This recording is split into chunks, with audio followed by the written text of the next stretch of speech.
Hillshire Council, Dr. Michelle Byrne. Please remain standing for the singing of the Australian National Anthem. Thank you.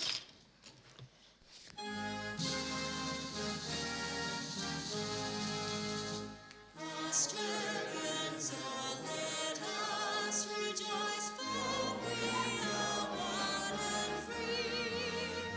With golden soil and wealth for toil, our home is girt by sea. Our land abounds in nature's gifts, all beauty rich and rare. In history's page, let every stage advance Australia fair. In joyful strains that let us sing, advance Australia fair. Please be seated. Good evening, councillors, council officers and members of the public.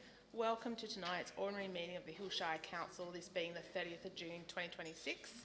This public meeting is required to be live streamed on council's website, and a person's image and or voice may be broadcast. This is outlined in the Local Government General Amendment Meetings Regulation 2026.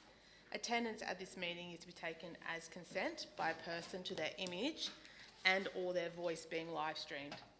If any person attending this meeting, including members of the public, do not agree to being live streamed, you can choose to leave the meeting before the meeting starts. Council accepts no liability for any damage that may result from defamatory comments made by persons attending meetings, and all liability will rest with the individual who made the comments. The recording will be published and made available on Council's website for the balance of the Council's term, or in 12 months, whichever is the longer period. In addition, the recording will be retained as a Council record.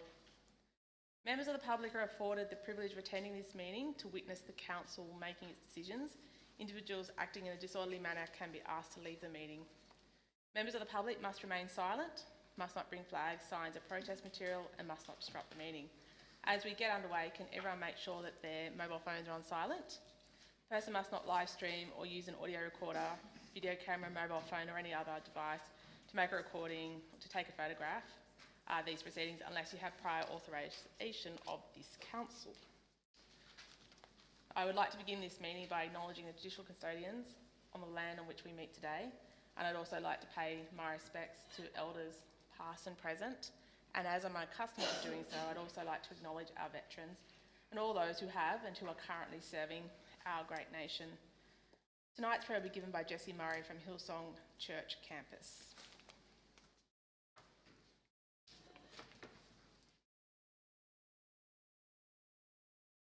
Thank you so much. It's always an honour to be with you all, and I'd just like to thank the Mayor, Dr. Michelle Byrne, and the Deputy Mayor, Councillor Frank Damasi, and thank all the councillors for the hard work that you put in to make the Hills a great place.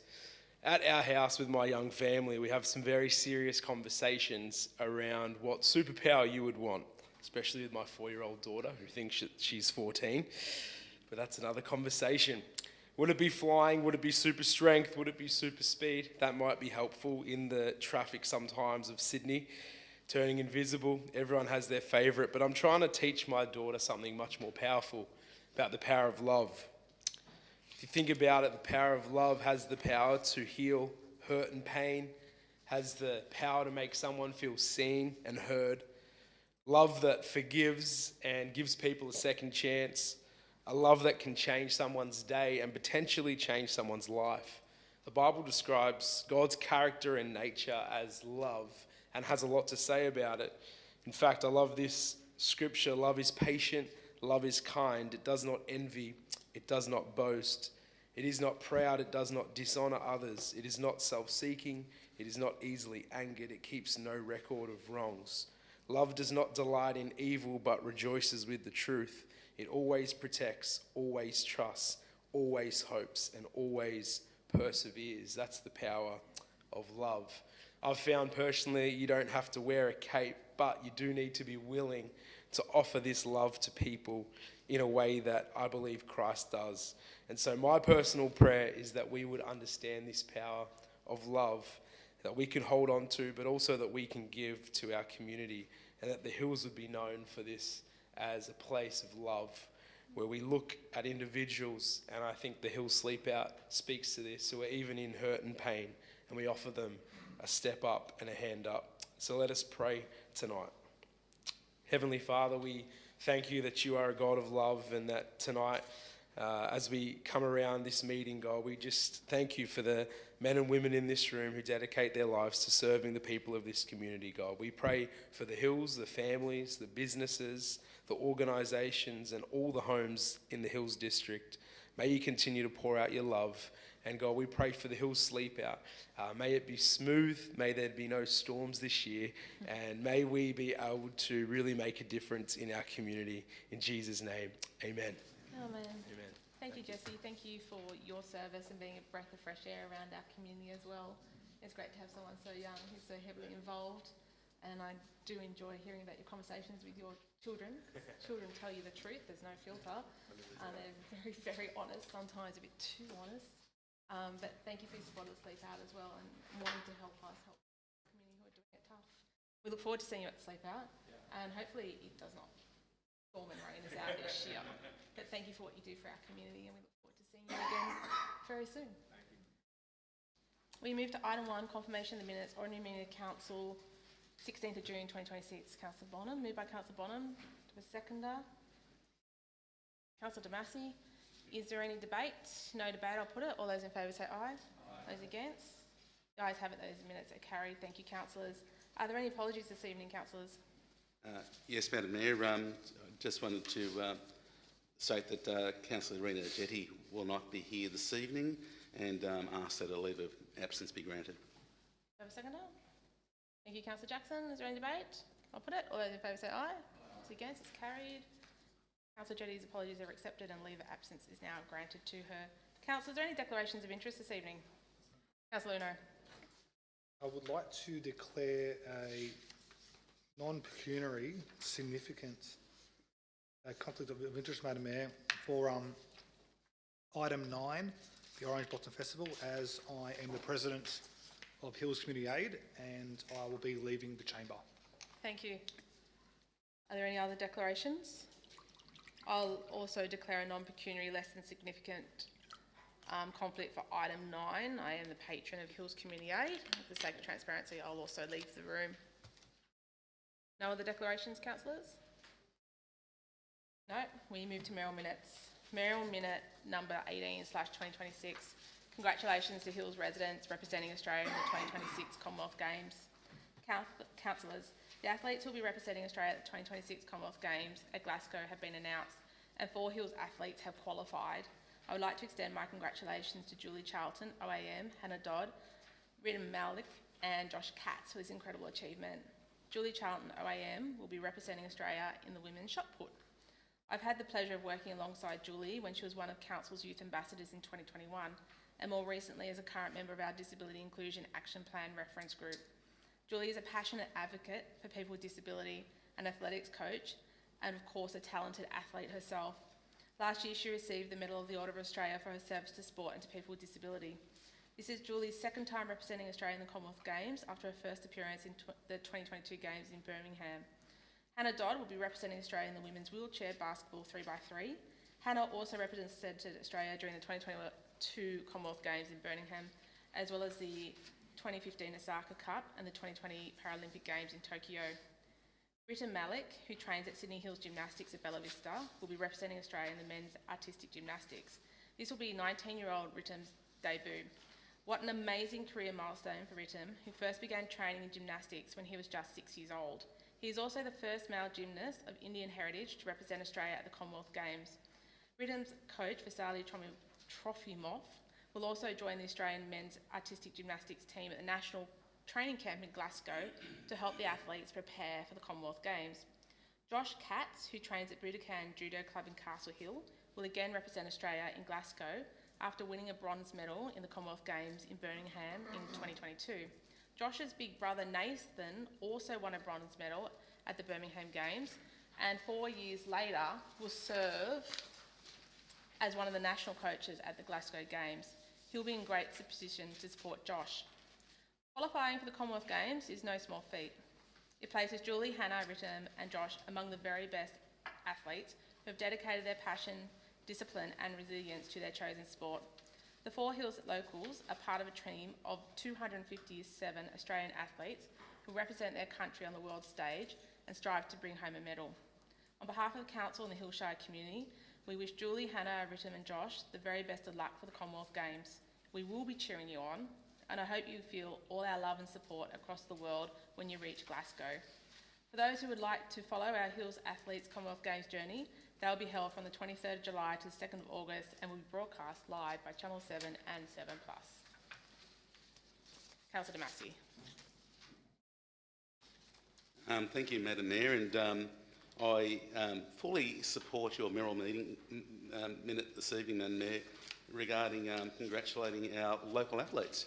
And it's great to see that we've got Julie Charlton, and I've known Julie for a while now, and what she is able to do with her disability and what she's achieved in such a young age, and even aspiring to the OAM is absolutely remarkable. So I wish Julie all the best, and she's, as you mentioned, she has done a lot with our council here as well, you know, to break down the barriers for disabilities that we for those in the Shire. Madam Mayor, I haven't met Hannah Todd, but in my earlier career I was part of the Olympic and Paralympic Games here in Sydney, and one of the events I used to love watching at the Paralympic Games was the basketball, and it's such a fast and fast-paced sport, and they really throw themselves into the game, actually throw themselves out of the chair as well. They're that dedicated. But wish Hannah all the best. Rattan, gymnastics. That's an all first here in the Hills. Having somebody represent us for gymnastics, absolutely amazing. And Josh and the actual Cats family with judo, they're well renowned.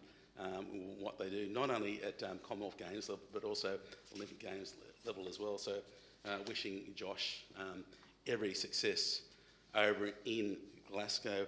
Madam Mayor, one thing you failed to thank was the Victorian government, because they've actually funded the Glasgow Games. The Labor government down in Victoria, they gave the games away and they've funded it. So every Victorian down there is actually suffering because they've had to fund these games. So it's a pity that our athletes have to travel to Glasgow and not here in Melbourne or Victoria, where it was meant to be. So again, Madam Mayor, I thank you for your mayoral minute this evening. We are the Sporting Shire, and it's great that we are doing things in this Shire to gain these athletes, and hopefully that one day we'll have more athletes. We may have a swimmer from Waves, and from some stars from our hockey fields out at the Gables, and all the other sporting facilities that we are now investing in for our local athletes. So thank you, Madam Mayor. Thank you. Any further speakers? No further speakers, I'll put it. All those in favour say aye. Those against, it's carried. Thank you. We move to mayoral minute number 19/2026, Local Government General Amendment Meetings Regulation 2026. Councillors, you will record the ordinary meeting held on the 16th of June 2026. Council resolved, on advice from the Office of Local Government, to rescind all versions of its code of meeting practice that were based on the 2025 prescribed model code. The effect of that resolution was to reinstate Council's previously adopted code of meeting practice based on the 2021 prescribed model meeting code, which was adopted at the ordinary meeting of the 23rd of September 2025. Since then, the New South Wales Parliament has passed the Local Government General Amendment Meetings Regulation 2026, which commenced on the 26th of June 2026 with immediate effect. The regulation introduced new requirements for the conduct of council and committee meetings. Where council's adopted code of meeting practice is inconsistent with the regulation prevails. In practical terms, the regulation now takes precedence over several provisions in council's adopted code of meeting practice, including the following.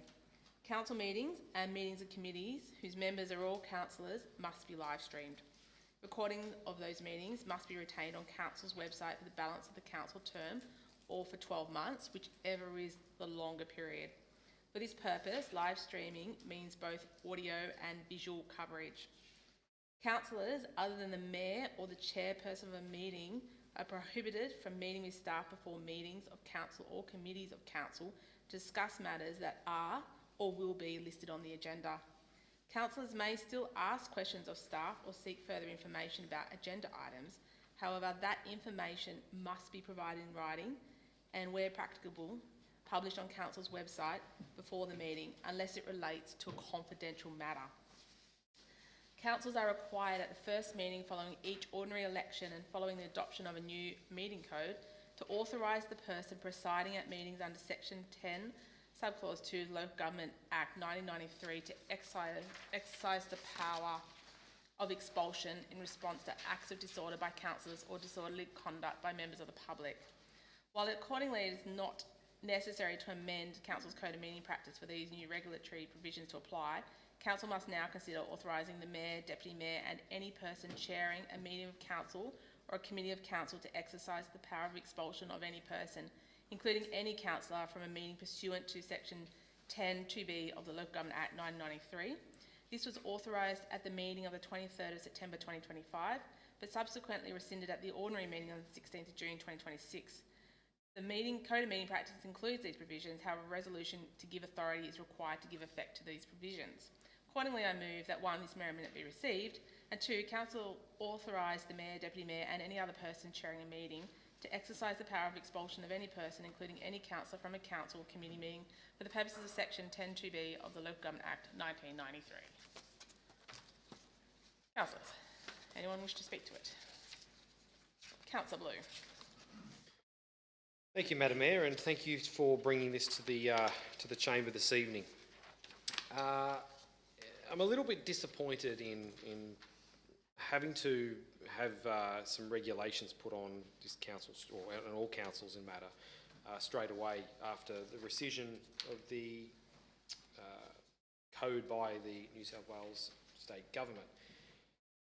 I'm not at all concerned about live streaming, so I'm not going to talk about that this evening. What I am concerned about is the removal of what I see as the requirement and obligation for us as councillors to seek and be informed for decisions we are going to be making in this chamber.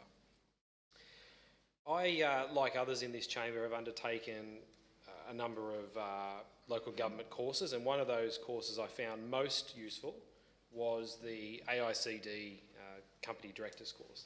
And in that course we were discussing, and I recall this quite vividly, we were discussing a topic as if council were a board, and I know the minister doesn't like to think that way, but I'm told it in my view, and I do see council as being a board of a very large organisation, an organisation that is custodian and responsible for over $6 billion in public assets. And part of that course was very clear. We as councillors and a board need to be very well informed on the ongoings of this council, the decisions we're about to make, and we need to ensure we have the most up-to-date information. And I see it as my role as a councillor to seek that information where required, and that could be 5 minutes before I walk into a council chamber. It could be 2 weeks beforehand. Under this new regulation, that is restricting our ability to seek information. We are having to put the information in writing to council staff. That information will then be made public and put on a public agenda. Some of the questions I ask, and this doesn't go to transparency by any means, some of the questions I would ask, I don't want those questions put on the public record. That is to help my understanding, to understand where I'm going to be making a decision. And that, as I said, that's not to take away transparency. It's not that I'm asking questions that I shouldn't be. It's for me to understand what I'm going to be making a decision on. So I'm deeply disappointed that the minister again is stepping in on top of councils who are just trying to do their job and take away the ability to be informed. And I asked the minister a question. Does the minister put his correspondence in writing with senior staff of departments? Does the minister then have his questions put on the public record? I think not, and I don't think that ever would. And why should we as councillors be subject to the same requirements? This again comes down to a government that will not trust councillors to do their job. And I'm not saying that all councils are perfect, but I'm saying that this council here does things the right way. And I'm not going to be continually pushed to the side in my ability to do my role in the act that I am working under and the oath that I swore to act in the best interest of this community.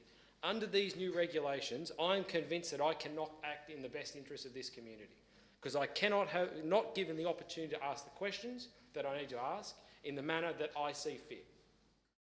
Not a council meeting goes by that I don't meet with a member of our senior executive or senior staff to further understand what is in this business paper. And you can ask any of the senior staff here how often I do that. That is my opportunity to make sure I'm fully informed, to float ideas, to understand what it is that I'm going to be making a decision on. This regulation takes away that opportunity. So I am deeply concerned that this is something that's been subject on us. I had issues with the previous code, but as we had it in place here for a number of months and we worked around it, we were able to bring it and we were able to adopt it within this chamber. That was then removed. There were obviously some issues with it, but rather than the government working with those that opposed it to come up with a solution in a timely fashion, that was removed by the upper house and we fall back on a previous code, which I don't think our previous code as a council had anything wrong with it. As I said, I'm not going to go into the pros and cons of live streaming. I'm not fussed either way on that. But as I said, what I am concerned is the ability that's being taken away for us as councillors to be informed and make wise decisions.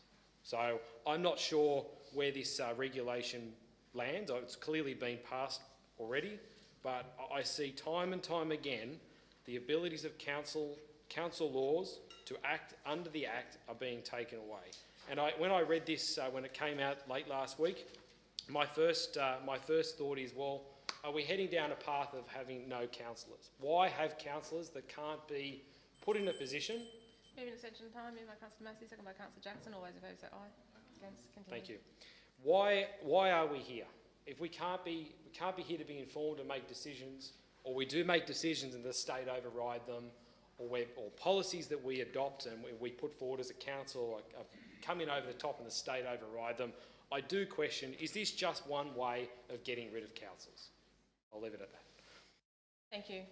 Any further speakers? No further speakers? Madam Mayor. Councillor Cartwright. Hands everywhere now.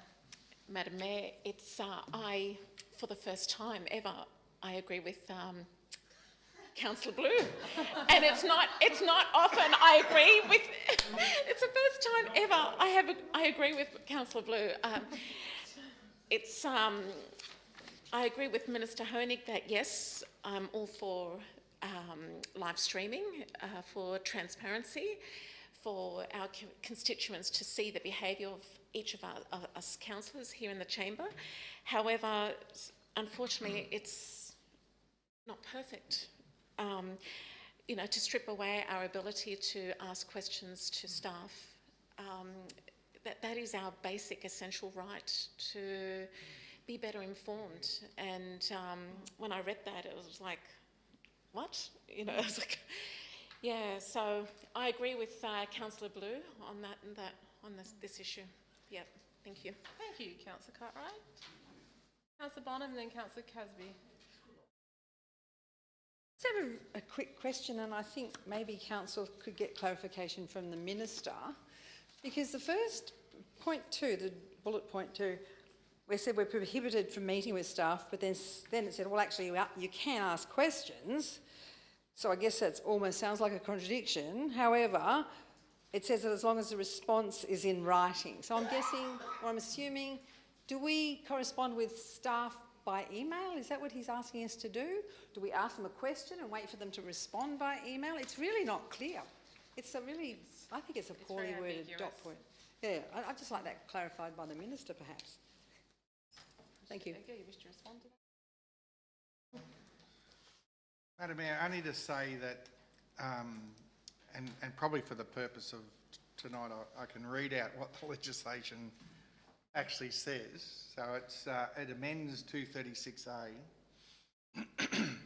or inserts after 236A. It says briefing before meetings. 1, a council must not attend or participate in a meeting with council staff to discuss a matter if A, the meeting takes place before the council meeting, and the matter is or will be listed on the agenda of a council meeting. It doesn't apply if the councillor is the mayor or the chairperson of the council meeting. Council staff may give information to a councillor about a meeting that is or will be listed on the agenda for a council meeting if A, the councillor asks for the information, and B, the information is given in writing, and C, the information but not information of matters listed in the Act, section 10A2 is published on the council website, and the information is, if practical, published before the meeting. And it applies to a committee meeting as the same way. So that's how it reads. I tend to understand the point that's made. I think we had an example last week, for example, where we circulated additional information that would help clarify certain aspects of a planning proposal. That was circulated and it was made available to the public. I think that's reasonable. I think the vast bulk of your questions are really just confirmation of how you've read and interpreted a report, and I kind of think that's not really a meeting at all. But they're the literal words of the Act and the regulation. Thank you. Wow. Councillor Casby. Thank you, Madam Mayor. And unlike Councillor Blue, I will start with the audiovisual. I really welcome the audiovisual being effectively turned back on after it was switched off for a significant part of last meeting. This was an unfortunate consequence of the disallowance motion in state parliament, which put the choice back into council's hands as to whether an audiovisual service would be provided.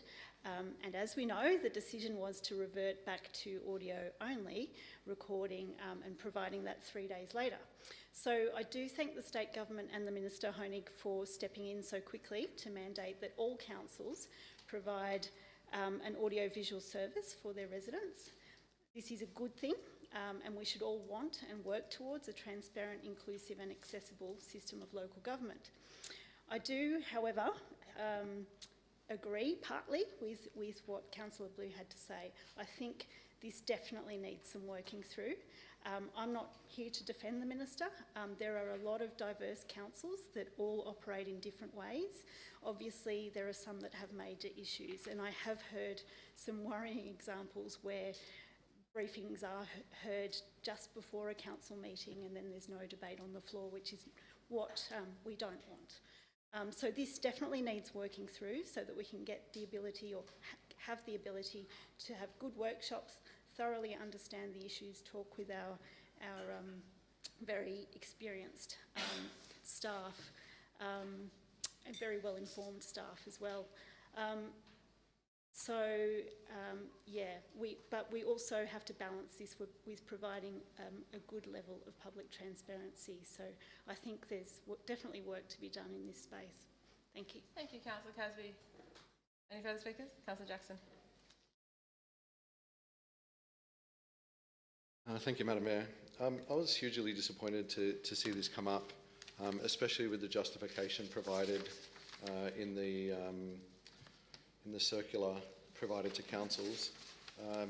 On the first page, it says the amendment that we intended to put up was disallowed, and the disallowance means essentially reverting back to the former code. And going through the process in making that happen, which was a waste of time for us. And then talks about saying that because of the disallowance and we couldn't get what we wanted, we have to wait 4 months to be able to put something down because that's the law. So essentially, to get around it, we've found a way to be able to chuck this in the regulation. I'm pretty sure the law is designed in the way for the 4 months to be able to give time to properly consider the reason why it was disallowed and then go through a legitimate process of consultation, consideration, planning, assessment of the legal requirements to then be able to put it back on the floor of Parliament for it to then be considered for passing. This tells me here if this is what we've wanted. We don't care about the process, and a way to get around the law is essentially to change the regulation. Madam Mayor, this appears in a way that it was so urgent that they couldn't even wait 4 months to consult, that they had to get it in immediately. But my understanding that the reason that it was disallowed, and the motion put forward by the Greens and essentially supported by the Liberal Party, was that they had, 10 months to consider this in the first place, 6 months to consider it in the first place, and they didn't do it. And because of the issues that were raised, that they thought was significant enough for it to have to be considered, they did nothing in the 6 months. And then they've come back to us now and said, well, that's now disallowed. We want you to go back and consider it and follow the law, and then come back to us in the 4 months and we'll see how we go. They've turned around and said, no, not interested. We want to force this through to councils, and it must happen immediately at their next meeting because it's a change of regulation. Madam Mayor, the justification for this was transparency, integrity and public confidence. Where is there transparency, integrity and public confidence in circumventing the law to essentially go around and change the regulation? I think it truly is the government feeling that they can do whatever they want and not caring about the same principles that they're forcing on us for them to be held accountable to those same principles themselves. And clearly there's evidence to that. If the government wanted transparency, integrity and public confidence, why don't they apply these exact same rules to how they behave in Parliament? The reason for that is they want one rule for us and one rule for them, and do as I say, not do as I do. So, Madam Mayor, I really don't support these. I think it is rushed. I think that there's probably less public confidence in what they've put forward. In what was read by the General Manager earlier, not only is it inconsistent with what they've written here on the second page, they've said here, seek further information about items on the agenda for meetings, but on the legislation that they're putting forward is also or will be listed on an agenda. So, Madam Mayor, to me, there could be an item listed on an agenda in 6 months. Does that mean I can't speak to the council staff about it now?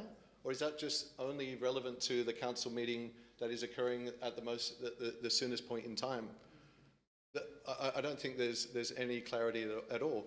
And even the simple questions around how that communication is done. If I walk up and ask a verbal question, do I then have to go through the process of sitting down and transcribing everything that the council staff member has said, confirm it with them, and then have it posted on the website prior to the council meeting?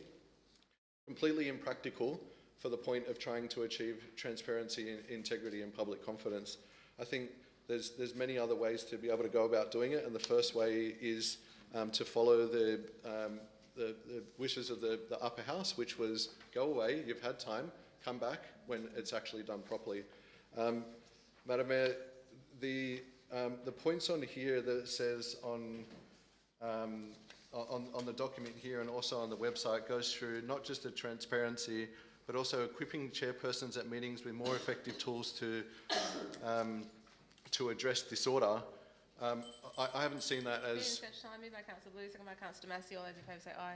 Aye. Continue. I haven't seen that as a significant issue within our council as requiring. I'm sure there's other councils that potentially have this problem.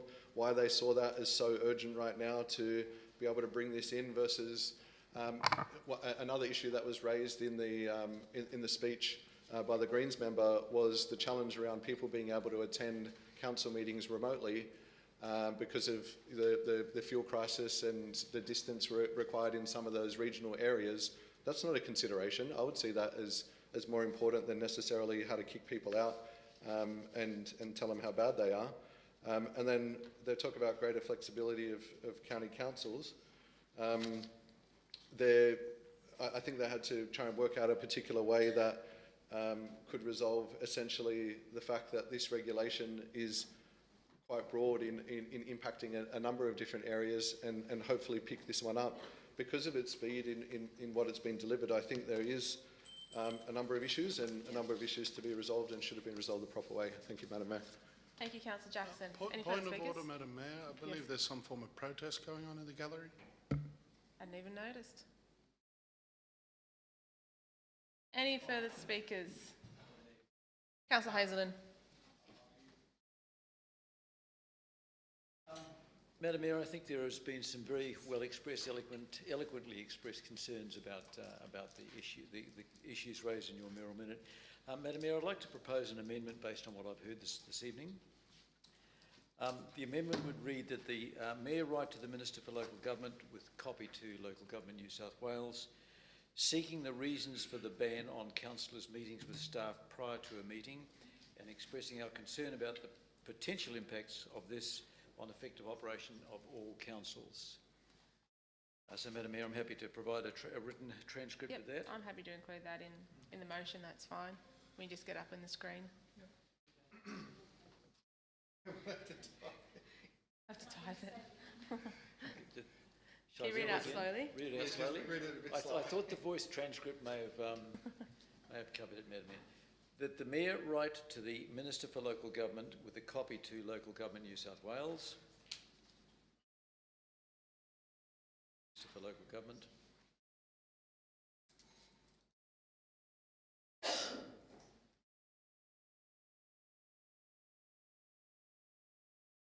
copy to LGNSW,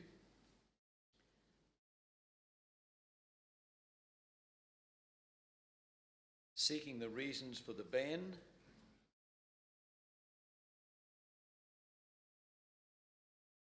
on for the ban, BAN, on councillors' meetings with staff, councillors meeting with staff. I have to go back to a question that I had when I was a kid, Madam Mayor. Prior to a meeting,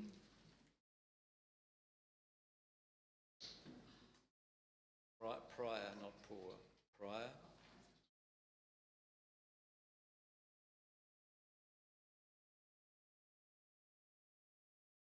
and expressing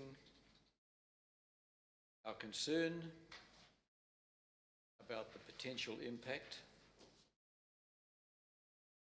of this on effective operation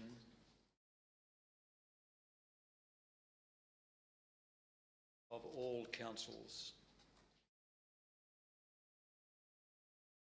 Madam Mayor, one of the, and I'm sure that can be tidied up grammatically, Madam Mayor, one of my concerns about what I heard this evening was the fact that there's no time before a meeting, there was no time expressed or implied, so that could mean anything, and of course, so there are some significant implications in this new regulation. That's all I have to say, Madam Mayor. I offer the amendment for discussion. Yep, I'm happy to include it in the motion. That's fine. Thank you. Any further speakers? Councillor Cox. Madam Mayor, must be an odd position for Councillor Blue to have Councillor Cartwright so agreeing with you to reconsider your position. I thought I'd throw that in. I definitely agree with Councillor Jackson's issue, and particularly the end run around essentially the upper house. I also note that our dear Minister waited till after the House wasn't sitting, so they couldn't call him to account for a while. That was a very smart move, I guess. I would love for the Minister, though, to provide us with a link to the live stream of him getting the advice from his department on putting in these new regulations, because he's committed to transparency, isn't he? That's available, isn't it? It'd be great, and all the written advice he got about doing this would be very interesting, because it sounds like it'd have things like, this is a way to get around the upper house and things like that, which doesn't sound really parliamentary, but anyway. I'm sure it's never happened at this council, but I have heard that at other councils, sometimes councillors don't have the full amount of time to fully process every aspect of a business paper. And sometimes those councillors might get into chambers early and sit down with the general manager or some other member of staff to get their head around it.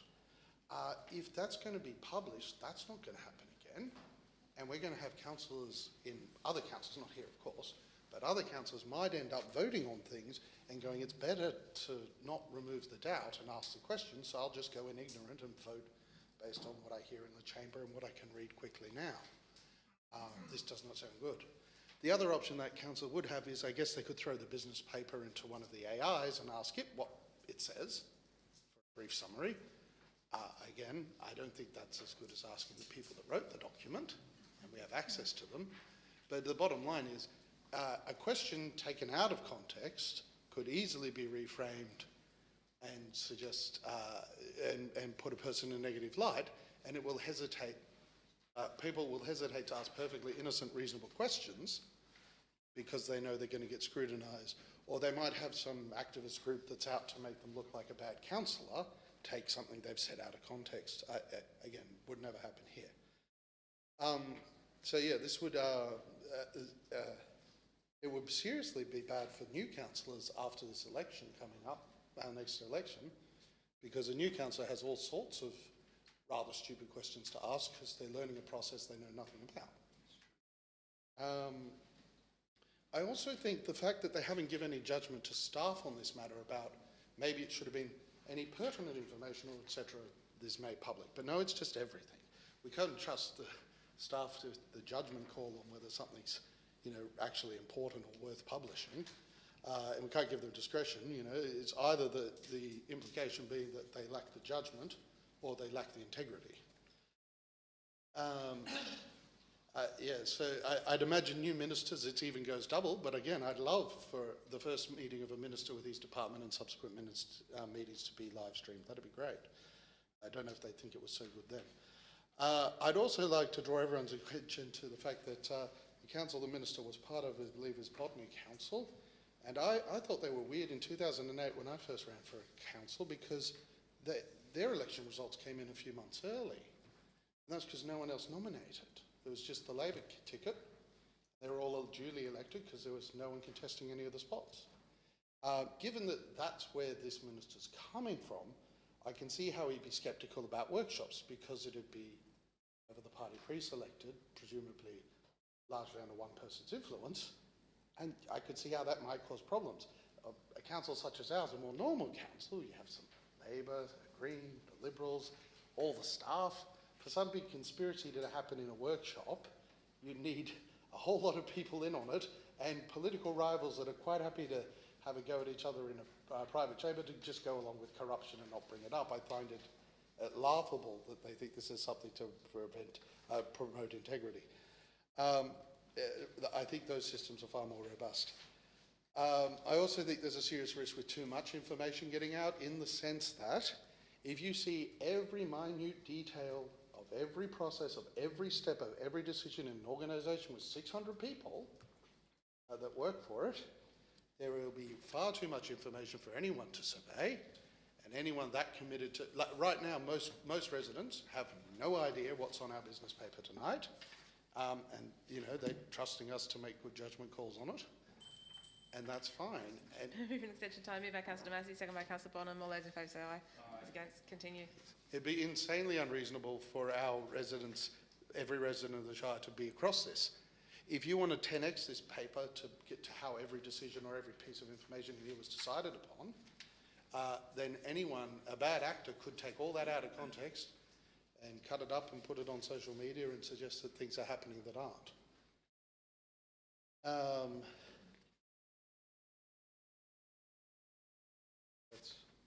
Covered that already. All good, thank you. Thank you. Any further speakers? No further speakers. I'll put the motion. All those in favour say aye. Aye. Those against, it's carried. Thank you, councillors. Division and... Not two standing for a division. Thank you. You're all standing for a division, that's fine. Councillors, if you could vote on your keypads, please.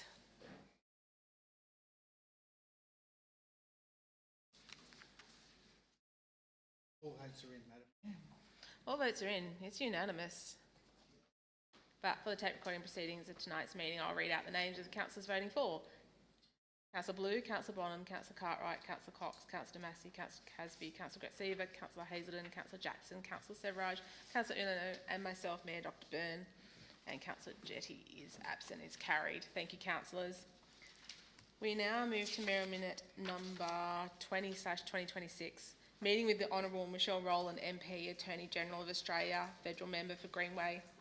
Councillors, I wish to inform you that I, together with Council's General Manager Mr Michael Edgar, Group Manager Shire Strategy Mr Mark Colbert, and Chief Financial Officer Anish Zara met with the Honourable Michelle Rowland MP, Attorney General of Australia and the Federal Member for Greenway on the 19th of June 2026. The meeting discussed matters of importance to our community, including CP15, local government and infrastructure funding and barriers with current Commonwealth funding programs. The electoral division of Greenway covers a significant part of the Northwest Growth Centre, including Blacktown and the Hills LGA. The electorate is doing the heavy lifting in responding to the federal government's housing accord, and its success is resulting in obvious growing pains that we all wish to resolve. As the federal member representing key growth areas such as Box Hill and Rouse Hill, it is important that we work with all state and federal members, regardless of political persuasion, to resolve the issues facing our community. This meeting provided a valuable opportunity to outline Council's priorities, advocate for our region, and engage constructively on key issues. It was important to highlight our concerns around CP15 and the shortfall that exists as a result of decisions by successive state governments, including the absence of a contributions plan when Box Hill was first gazetted, the capping of contributions, and the failure to deliver the promised gap funding. This is not a funding deficit of the Council's doing and has left Council with no choice but to apply for grants to supplement CP15 to deliver the required infrastructure. Challenges relating to land acquisition and obtaining the requisite approvals to commence infrastructure projects were also discussed, including the land Council has acquired and is yet to acquire in Box Hill. While the federal member is not expected to deal with state policy failures, what was understood is that the federal government sets population targets, and for the housing to keep being provided, these growth areas need to be eligible for funding, federal funding, where grant programs are being developed. A more nuanced and targeted grant assistance is required.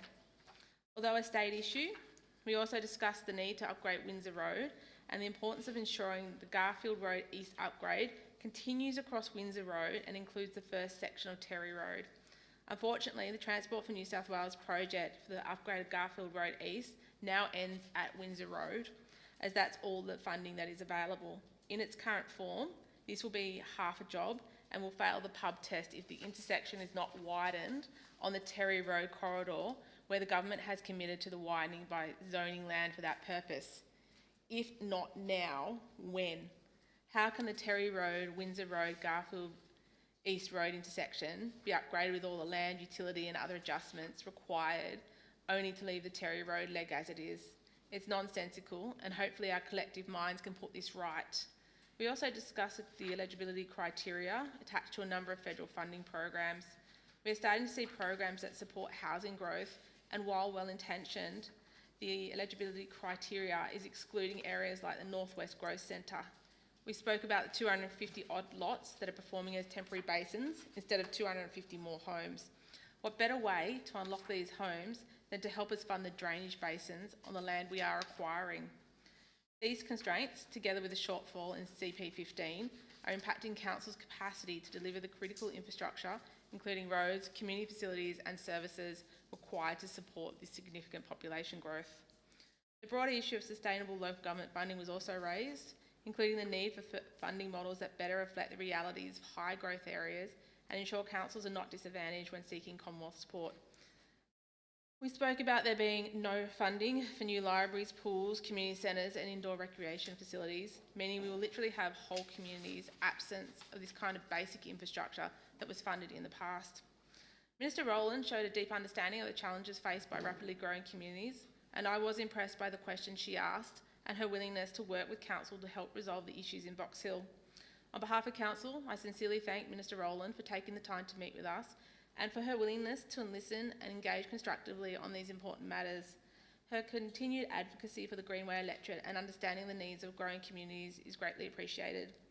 Council looks forward to continuing to work collaboratively with Minister Rowland and the Australian Government to address these challenges and to deliver the infrastructure our community requires in Box Hill.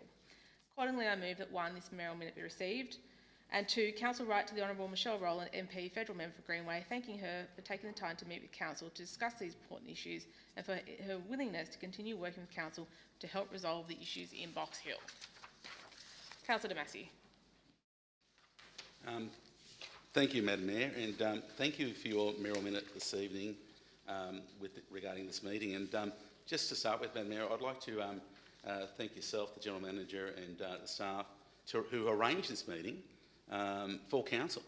And it's important that our federal members we work together with, and I actually congratulate the Attorney General, Michelle Rowlands, for actually coming here to this council, and because we've got one objective, and our objective is to help everyone. So regardless of where we sit on this floor, we're here to help all our residents, and it's bipartisan that we should do that. So that's what why we're elected representatives, and as the federal member is as well. Madam Mayor, the shortfall at Rouse Hill, at Box Hill, sorry, under CP15, is hurting our residents. It's hurting our residents living at Box Hill, because there's so much infrastructure that we can deliver for them, and we can't, because that funding, which was promised, but has never been delivered. And as you said, it's not just the current government, it's successive governments as well. So, Yeah. but you know, the current government is the government of the day, and they can help with that. We recently had the Premier out at Box Hill for one of his many announcements, and basically said, look, you know, this is a classic example where you know, we've got growth and we need infrastructure to match. But you know, putting that as words and no action is it's just unbelievable that the Premier has said that, but hasn't followed it up with any action to help our residents out at Box Hill. Madam Mayor, the upgrade of the roads is essential, and I see that from both sides. So Northwest is the biggest growth area we have here in Sydney, and that's not just our area, but it's also Blacktown as well, and which the Attorney General, the Federal Minister for Greenway, covers both those electorates, and it's essential that we get it right, and we get it right for all residents, not just for this council, but also for Blacktown Council as well, Madam Mayor. Yeah, look, again, it's great, and again, I congratulate the honourable member for Greenway, Michelle Rowlands, for coming out, and that's a start. And it's a pity that our state representatives don't do the same and physically come out here and spend some time in the hills, opposed to choosing where they want to be, and seeing firsthand the issues that we have out here. So thank you, Madam Mayor. Thank you, Councillor Massey. Councillor Blue. Thank you, Madam Mayor. Just before I move on to this mayoral minute, I'd just like to take this opportunity to thank you for your continual advocacy for this council and your mayoral minutes you bring to this chamber. They're certainly well received, and I enjoy these matters being brought to us for our attention and debate to advocate for better outcomes for our community. But more specifically on this mayoral minute, this issue with CP15 has been ongoing now for what I believe is 3 council terms. It's not something that is quite as long as the SES issue, but not far from it. And it shouldn't matter whether you're blue, red, green, or now orange in this chamber. We're all here to make great decisions on behalf of our community and to ensure that we get these things right. Now, this CP15 issue, as I said, has been going for a long period of time. It wasn't something that this council created. It was something this council warned against, but we were dealt a bad hand, and we're now here to pick up the pieces. But we've acknowledged on all levels that this isn't something this council can resolve on its own. And I turn our minds back 12 or so months when the state government's solution to the CP15 issue was to raise rates across the Shire or hit the community of Box Hill with a special rate variation of close to $7,000 a year for 7 years. Completely unacceptable solutions. And I appreciate that there's only a certain amount of money to go around both state and federally, but I think fair's fair here. We're not seeing the investment in this community that it deserves. We're not asking for this to be fixed overnight. We're just asking to be looked more favourable upon on some of these grant opportunities to try and resolve this issue. And I will remind councillors that this isn't an issue that ceases at the $207 million today. It continues to grow. As things go up and inflation increases, that $207 million will increase. I know at the beginning of my first term last year, last term in 2021, that was around $90 million, the deficit. We're now at $207 million in 4 years. It's something that's not going to be achievable to rectify the longer it goes. I appreciate the opportunity that Michelle Rowland provided for this council to meet with her to discuss this issue. I think that it's important that all of our representative members on all levels of governments are across this. I know Blacktown Council experienced a similar issue with their contribution plans, and it just goes to show you that the contribution plan framework we have in this state is fundamentally broken. If we don't have the mechanism in place to levy, if you like, or collect appropriate development contributions from those that are moving into that community, how are councils expected to deliver those infrastructure assets that are desperately required?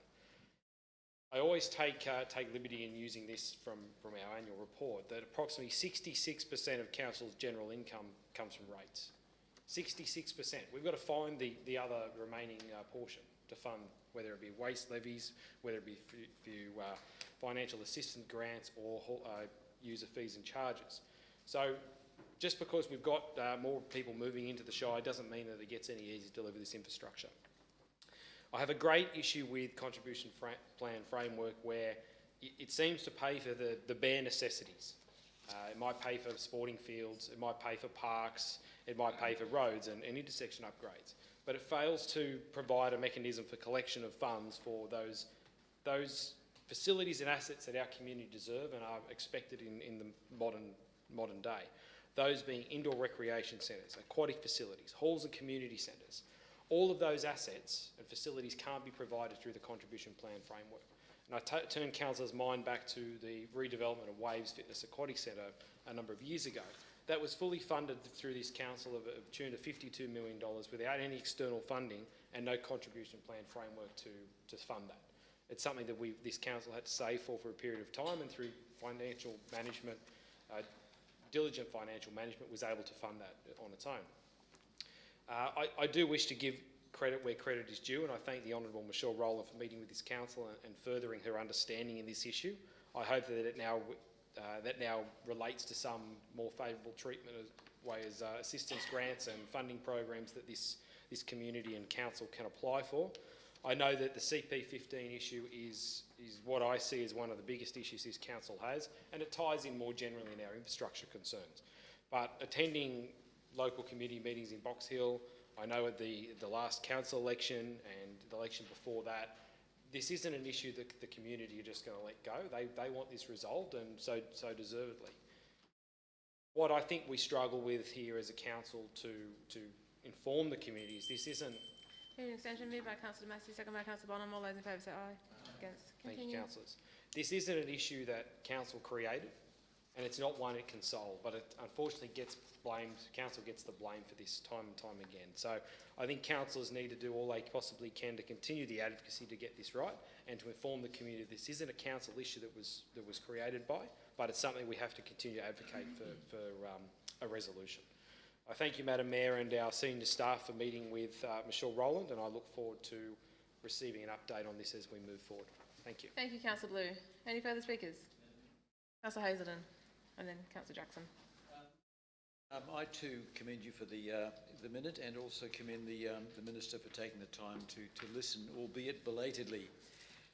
Madam Mayor, just to give a bit of human context to this very vexed issue, which, as Councillor Blue has reminded us, has been going on for now many years. There was an article I recall in the Sydney Morning Herald last weekend about discussed by a gentleman who had a young family who'd moved into Box Hill in the expectation that the sort of infrastructure that you would expect in a modern community, including proper roads, playing fields, medical care facilities, educational facilities in particular, would be there. Certainly the glossy brochures in the real estate fraternity portrayed that image. Of course, that's not the reality, and he used the term broken dreams. He felt completely and utterly let down by council, by the state, by the federal government, that he could do nothing. He was trapped in this situation because to argue that, well, he could simply relocate, of course, immediately implies penalties of $100,000 at the very least in terms of stamp duty, real estate agents' fees and the like. We all know how much it costs to relocate, to change properties. So, Madam Mayor, as I said, that just adds a bit of human context to this, and I just hope that the Minister goes back to her staff, to her Cabinet colleagues, and says, guys, we have a serious human problem Box Hill and its environs, which we've got to fix collectively. Thank you, Madam Mayor. Thank you. Councillor Jackson. Thank you, Madam Mayor. I have a bit of a tendency to quote the current government in my comments, but I'll do that in a moment. I just wanted to correct Councillor Damasi. He commented earlier that he was thankful for the council staff arranging the meeting. Yes, the meeting was arranged by council staff, but it was instigated from a mayoral minute that you raised in, I think it was February of this year, where I suggested an amendment that there was a lot of talk happening by different members of parliament in Box Hill, and I felt it was relevant at the time to be able to put their money where their mouth is and come in and have a conversation with us. And I think from February up until now, we've been working to try and make that meeting occur, and not to play down the significance of that finally occurring based on our instigation. It's good that the council yourself has had the opportunity to put on the table the concerns that we're experiencing, especially in Box Hill with CP15. Madam Mayor, earlier this year, the Honourable Prue Car, Minister for Education, on the 27th of March, published a media release after an announcement around the Box Hill School, and said the Minns Labor government is getting on with delivering Box Hill's first permanent public schools, having already fast-tracked the delivery of the temporary public school and high school in record time. Parents in Box Hill waited for too long for local public schools because the Liberals failed to listen to families or plan for their needs. The Minns Labor government listened, and we are wasting no time to deliver the much-needed schools for this rapidly growing community. We are working hard to deliver these schools for local families because they deserve local access to high-quality public schools. Madam Mayor, if that is the standard that the Minns Labor government expects as part of delivery, then I'll put those words back to them. The parents in Box Hill have waited too long for local infrastructure, especially under CP15, because of failures of successive governments, including the current one, to listen to families or plan for their needs.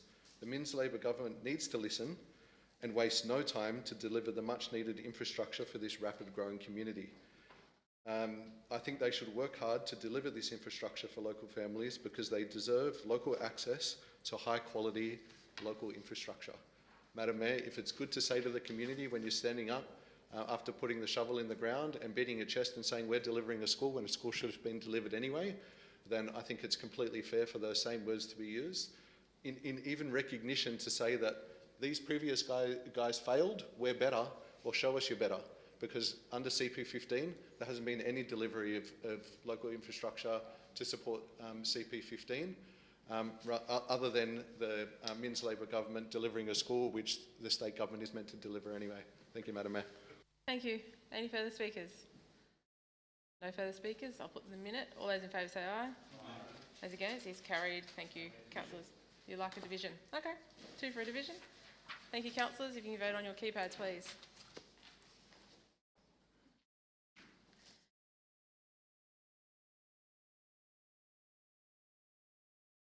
All votes are in, Madam Mayor. All votes are in. It's unanimous. On a roll so far. I'll read out the names of those who voted in favour for the tape recording proceedings. Councillor Blue, Councillor Bonham, Councillor Cartwright, Councillor Cox, Councillor Damasi, Councillor Casby, Councillor Gretzeva, Councillor Hazelden, Councillor Jackson, Councillor Severage, Councillor Uno and myself, Mayor Dr Byrne. We know councillors voting against. Thank you, councillors.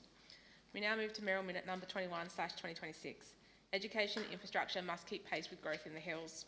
Councillors, I welcome the New South Wales Government's recent announcement of a new public primary school, high school and public preschool for the Bella Vista Kellyville Transport Orientated Development TOD precinct, which will eventually be home to 23,300 people. Every new school delivered in the hills is a positive investment in our growing community and an important step towards meeting the educational needs of local families. This announcement is welcome, however we cannot stop here. We know it does not go far enough to meet the needs of the hills, one of the fastest growing local government areas in New South Wales. The Hill Shire continues to experience unprecedented population growth, and the New South Wales Government has targeted the hills with the highest housing target in the state. In addition, the New South Wales Government low and mid-rise housing reforms, the rezoning of the Todd Precinct and the Housing Delivery Authority, HDA, continue to deliver increasing levels of unplanned growth on top of what was already planned. The HDA alone has already fast-tracked approximately 12,348 additional dwellings across our local government area, with more to come. The Hills and Parramatta are the most impacted by the HDA in the state. There are many towns that do not have this population, and this is just the add-ons. We will feel overdeveloped, and the community will have to remember the government and policy of that government that landed us here. Growth of this scale must be matched by the timely delivery of essential infrastructure. Families moving into new communities should have confidence that schools, roads and community facilities will be delivered alongside new housing, not years after the first residents arrive. Through our Fight for a Fairer Hills Future campaign, Council has consistently advocated for the public schools required to support the growth. Based on current and predicted demand, the Hills requires 9 new primary schools, 3 new high schools and 1 K-12 school. While the announcement of schools for the Bella Vista Kellyville precinct is a positive step forward, critical gaps remain, particularly the long-awaited public school within the Hills Showground precinct, which remains in limbo despite years of advocacy from council and the community. At the same time, our existing schools must not be forgotten.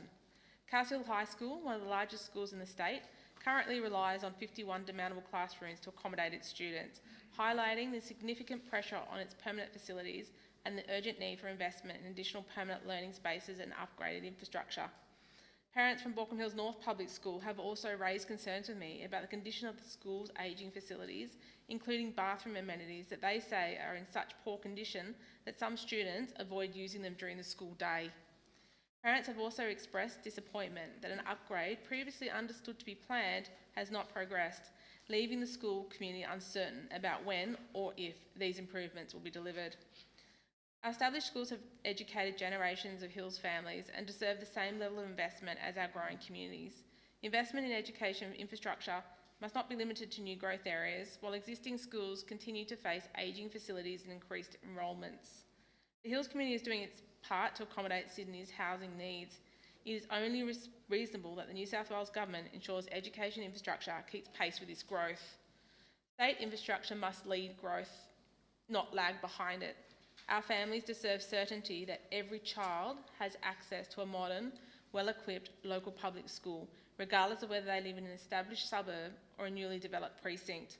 It is encouraging to see the New South Wales Government beginning to respond to our Fight for a Fairer Hills Future campaign. However, there is more to do to ensure the Hills has all the infrastructure it requires, including roads, schools, sporting fields and community facilities, to ensure it remains the greatest place to live well into the future. Accordingly, I move that 1, this mirror minute be received. 2, Council welcomes the New South Wales Government announcement of new public schools in the Bella Vista Kellyville precinct as a positive investment in education infrastructure for the Hills. 3, reaffirm Council's advocacy for the delivery of 9 new primary schools, 3 new high schools and 1 K-12 across the Hills to meet projected demand. 4, continue to advocate for the urgent delivery of a public school within the Hills Showground precinct. 5, we call on the New South Wales Government to urgently invest in upgrades to Castle Hill High School and Baulkham Hills North Public School, including reducing reliance on demountable classrooms at Castle Hill High School and addressing the ageing infrastructure at both schools. And 6, the Mayor write to the Premier of New South Wales, the Honourable Chris Minns, and the Minister for Education, the Honourable Prue Carr, seeking a clear timeline and funding commitment for the delivery of the outstanding school projects required across the Hills Shire. Councillor Damasi. Again, thank you, Madam Mayor, for this Merrill Minute, and it's a very important Merrill Minute which has been delivered here this evening. Just to start with, I just want to ask the General Manager a question. By 2041, through you, Madam Mayor, to the General Manager, we're expecting 140,000 people to be living here in the Shire? Through you, Mr Edgar. Madam Mayor, if the rate of development is as predicted, by the housing targets that are assigned and the population density expecting, it could be in that order for sure. So what hasn't been calculated there, again, another question, is the addition that these 23, I believe, HDA sites will bring to the Shire, which will be more people living in the Shire. So I gather that 140,000 could way exceed that. Only if the rate of development isn't impacted by just the larger developments. I think the biggest impact you're going to see from HDA and those low and mid-rise are some fairly perverse planning outcomes that are visually dominant and would present as quite large developments in their context. Now, what can happen is if those projects are being built, it means others may not be, because there's only a certain rate of take-up. But that rate of take-up can vary through economic cycles, so theoretically it's possible to be a lot more, but probably likely to be in that order. Thank you. Madam Mayor, 9 new primary schools, 3 new high schools and 1 new K-12 school. That is, I believe it would be the minimum which would be required for the Shire. Madam Mayor, I believe that the Premier of New South Wales, the Honourable Chris Minns, and the Education Minister, the Deputy Premier, Honourable Prue Carr, should actually come out to, take the Honourable Michelle Rowland's lead and come out here to the Hills and see what's happening. Because, we're being forgotten. Clearly being forgotten. Our residents are being impacted. It's absolutely ludicrous that here in Castle Hill we have a high school, Castle Hill High, which is at 200% capacity and 51 demandables. And we just recently had a state budget last week. Castle Hill High gladly got a mention in that budget, and that's all it got, a mention. There was no funding allocated to do anything at Castle Hill High. That is a complete disgrace. It's a disgrace for any of our residents here in Castle Hill. There was a school promise for Showground. As you can see, Showground is rapidly expanding. Those buildings are popping up now, and where our old council chambers were, we've got the DICORP site, which will be completed, I'm sure, within the next 12 months. And it's going to bring more and more, not only just residents, but residents with children. And some of those apartments have got 3 bedrooms, which were planned that way for families. And it's another disgrace that we cannot provide a new high school or new primary school for that area. And again, that is in the Grove Corridor where our metro is. In addition to that, it's not just building the new schools, it's the existing schools which are also being neglected. Just recently I went out to Baulkham Hills North Primary School, and to see what you've written there, Madam Mayor, that students are electing not to use the facilities, not to use the toilets because of the state they're in, that's absolutely outrageous. And our schools in this Shire should not be neglected. Madam Mayor, one of the best things we ever did in the Shire was unite to fight for a fairer Hills future, not for us, but for our residents. And it's good to see that that we are getting we're making some headway, but we're making some headway, but it's still not enough. It's not enough for our residents. Madam Mayor, I welcome the new primary school and high school and preschool that they're planning in Bella Vista in West Ward. And again, that is in relation to the Todd's precinct. And the Todd's precinct between Kellyville and Bella Vista, you're looking at 24,000 extra residents moving in that area. So of course you need those facilities there. So that area alone is, if you compare that to the CBD of Sydney, it's exactly the same population. And I'm sure they've got more schools in the CBD of Sydney than we have in that one area. And of course they need a school there. So I honestly believe that our Deputy Premier, who came out here for a photo shoot, should have done one better in coming to visit this council, as the Honourable Michelle Rowlands just recently did. Thank you, Madam Mayor. Thank you, Councillor Massey. Councillor Severaj. Hands everywhere. In support of this motion, I had a question for the General Manager though. Have they actually found the land where they're actually going to be building these schools already? The 2 schools in Bella Vista, that is on land that government owns. Right. And land in Box Hill that the government's acquiring. Oh, that's it. Right. So, I hope that answers your question, but if you're talking about the idea of the showground a couple of weeks ago, we're talking about, that's not part of this. Right. The reason I asked that question is because I was in discussion with some of the state MPs recently, and they actually informed me that the state is actively looking to talk to the council to look for possible council-owned land which can be acquired for the land. So I would actually suggest, based on what Councillor Damasi said, that similar to what we did with Michelle Rowland, I think we should seek a meeting, and we're happy to facilitate that and actively enter into discussion to continue lobbying for additional schools. We can do that. We can modify point 6 to also change that to ask for a meeting with the Honourable Prukar and Chris Minns. Can we modify that? Point 6? Ask for a meeting. Yep. Just request a meeting is fine.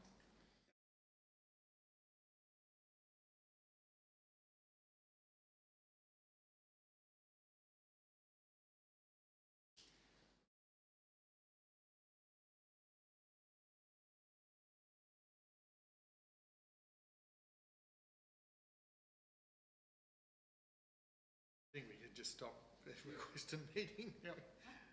Don't worry about in the Hill Shire. Yeah, just leave it and request a meeting. That'll- I think that works. It's a bit. I think the mayor can It's a bit. write a letter to reflect. I'll write a letter that reflects the intent of what we are talking about. I think I can do that. Thank you, Councillor Severage. Councillor Hazelden?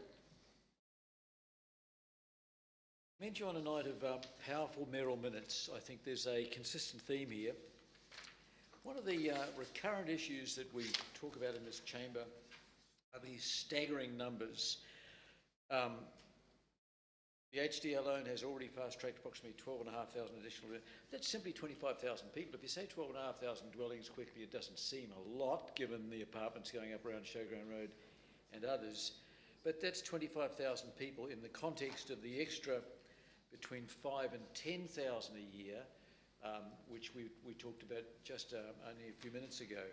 So these are staggering numbers, and we need to be doing even more than writing to ministers. We should be shouting from the rooftops. It occurred to me tonight, Madam Mayor, that the community group that so eloquently sat there in silent protest tonight, I think implying concern about our lack of transparency, if those intellectual energies, which I'm sure are embodied in that group of people, could be directed towards really important issues for the community, like our housing targets, like the needs for our educations, the community would be so much better off. Madam Mayor, I volunteer teach at a primary school that used to be within the Hill Shire. It's now just outside, it's in the Parramatta City Council area, local government area. And I was reminded, sitting here thinking about these numbers tonight, that the library upgrade, it was a very, very old library, probably hadn't been touched for 30 or 40 years. It was run down, it was decrepit, it was clearly not serving the needs of the children. It was refurbished a year ago, but it was refurbished with funds that the community raised, and that's the state of public primary school education in this state, Madam Mayor. It needs more than just our plaintive mayoral minutes that we do our best to do.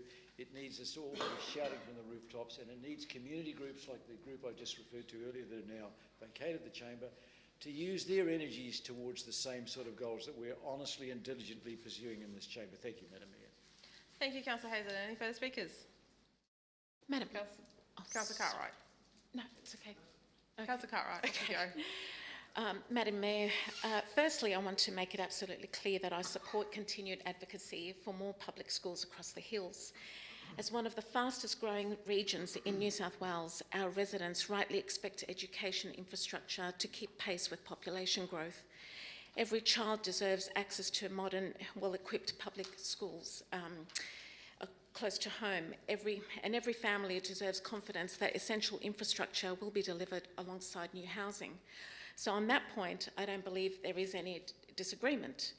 However, I do believe this mayoral minute tells only one part of the story.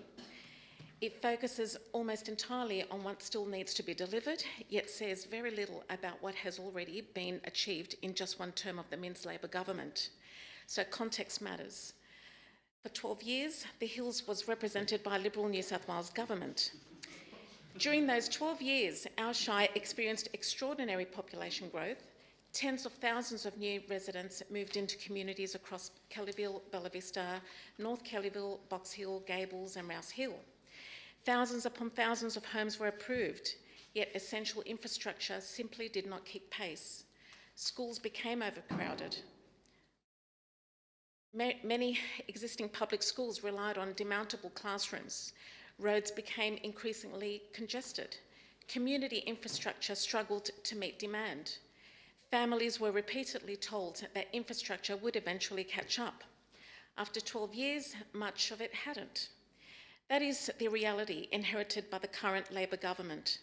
So when we discuss today's infrastructure challenges, we should also acknowledge how those challenges arose. What is particularly significant is that within just one term, the Minns Labor government has committed to delivering a new public primary school, a new public high school, and a new public preschool for the Bella Vista Kellyville precinct. Those aren't simply aspirations. They are funded commitments that will benefit generations of local families. That represents genuine progress, but the investment doesn't stop there. While much attention has understandably focused on new schools, the government has also recognised that existing schools deserve investment. Families whose children attend long-established public schools should not feel forgotten simply because they don't live in a new release area. Across the Hills, investment has been directed towards upgrading and improving existing public schools to ensure students have access to modern, safe and contemporary learning environments.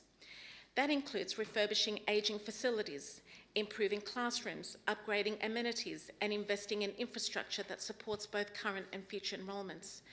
These improvements are important because education is not simply about constructing new buildings.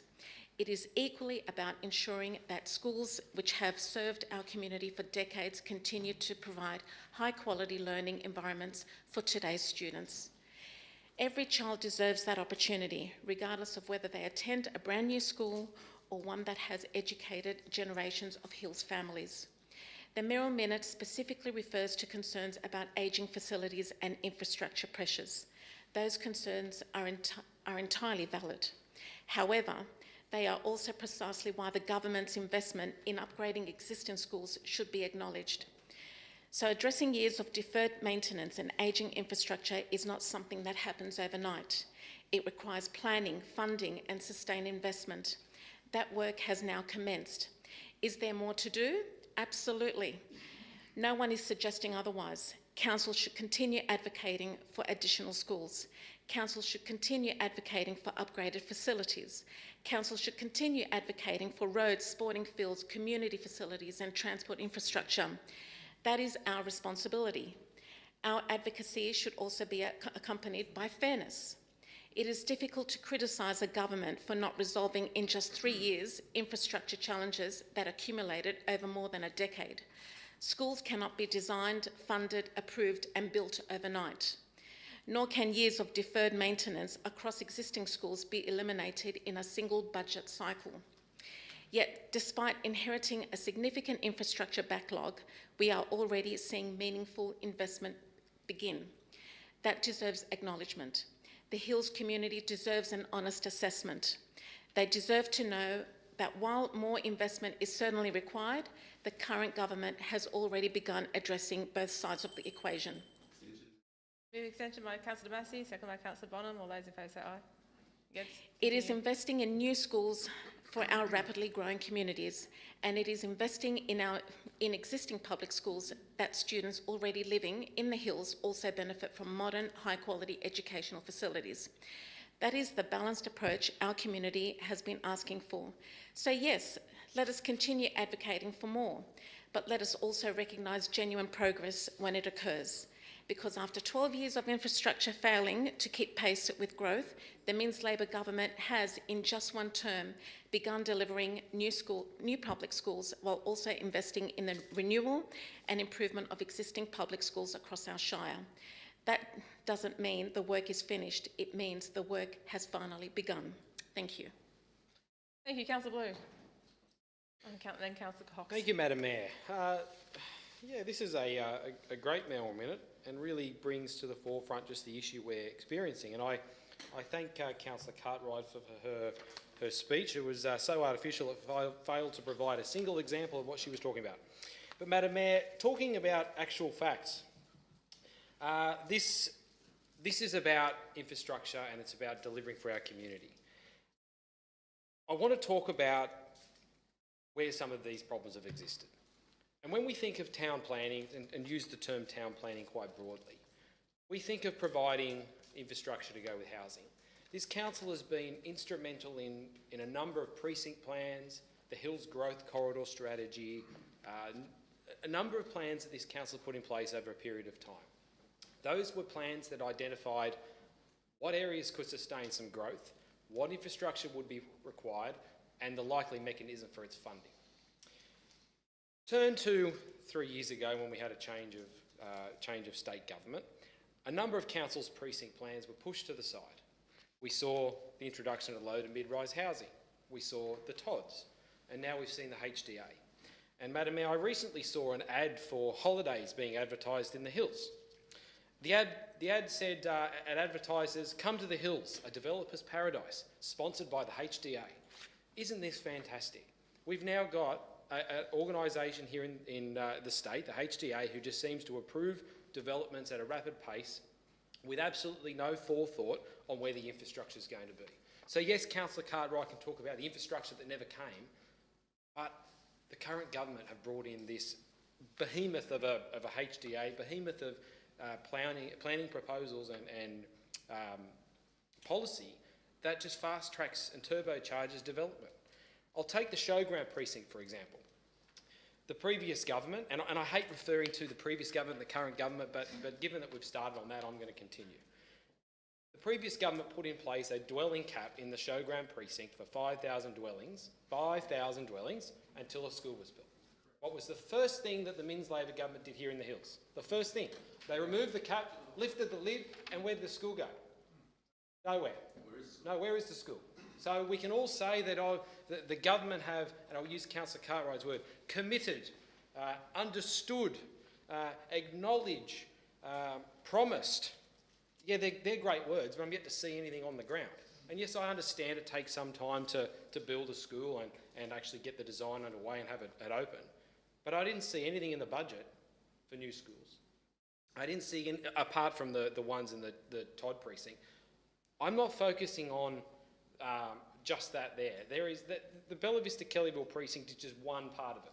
There's been no time frame put in place as to when that's going to be delivered. There's no guarantee that it's ever going to be delivered. At this point in time, it's just a pipe dream, a little bit like the hospital.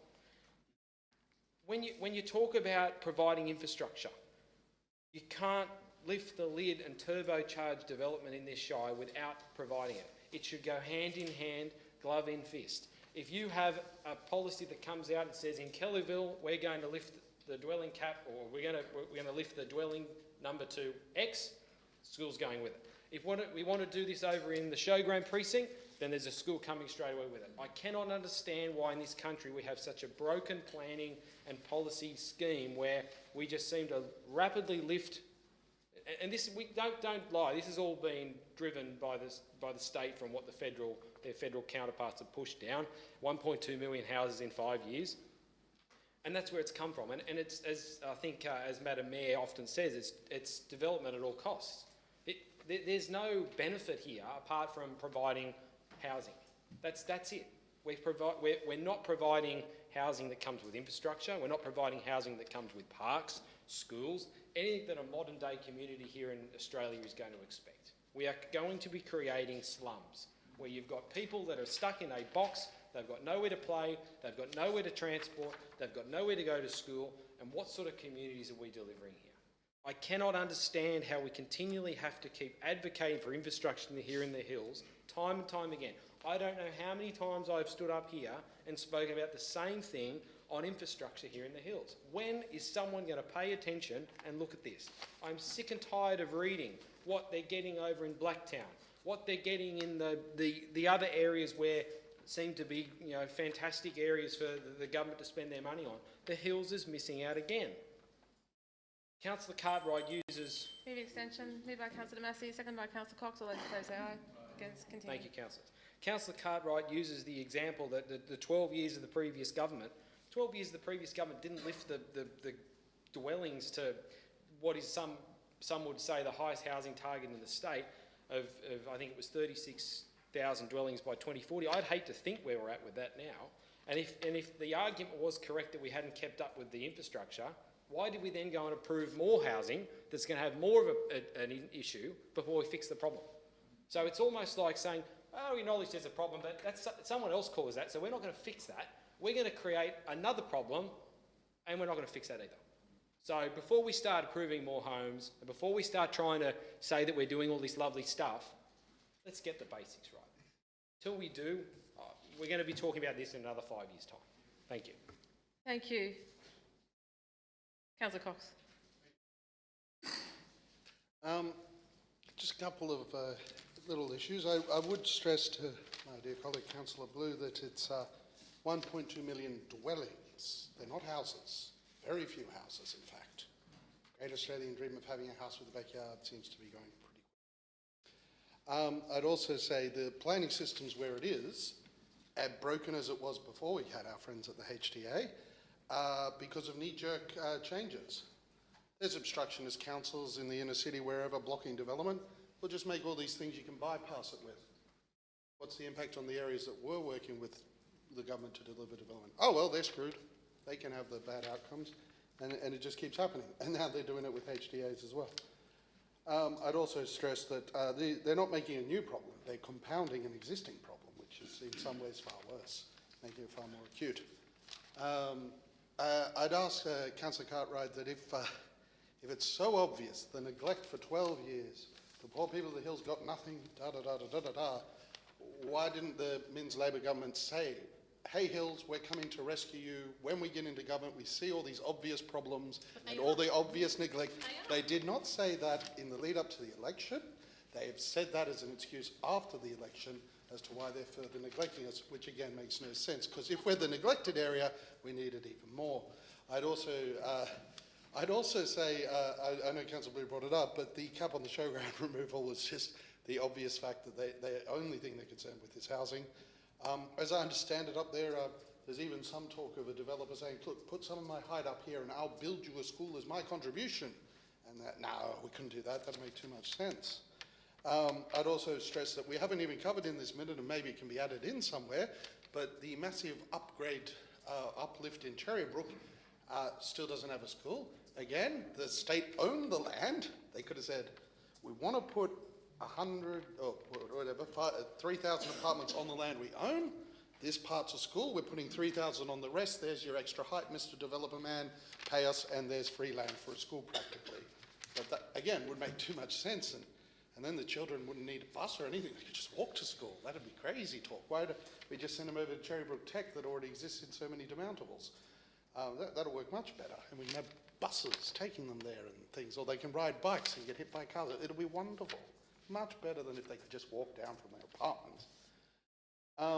But yeah, there's just a complete lack of planning. The only school that was on the cards in Box Hill when the deliverable number of dwellings was much lower, or the expected amount, it needed this much land for a school. The experts have been through, they've worked it out, we need this much land for the school. For some reason, surprisingly when we're having a budget problem, they've gone back and looked, even though there's way more people coming to this area, we actually massively overestimated, we don't need that extra land. The council will have that kerfuffle for a few meetings about that. About rezoning that land, because we all thought they did need the land for the school. But the experts looked at it and said, no, we didn't. And I really want an answer. I'm never going to get it, I suspect. But which bureaucrat's been fired for being so incompetent, they said we need heaps more land for less people than we need when we've got more. You know, people like that shouldn't be in charge of a decision again if they're so wrong. And CPs are a terrible way of providing infrastructure with developments, but HDA-approved developments are far worse. The lack of infrastructure coming for these massive apartment complexes that are just going anywhere they can say yes to, it's just horrific. Like, these people are going to be living horrible lives in small apartments with, they're just going to live so much worse a quality of life than any of us did growing up here. And I think that's a really tragic loss for the community and for the area. Thank you, Councillor Cox. Councillor Jackson. Thank you, Madam Mayor. Through you, just before I start with my comments, just some clarifying question for Councillor Cartwright. In her speech, she said, is there more to do? Absolutely. Council should continue advocating. 3 years can't resolve the backlog.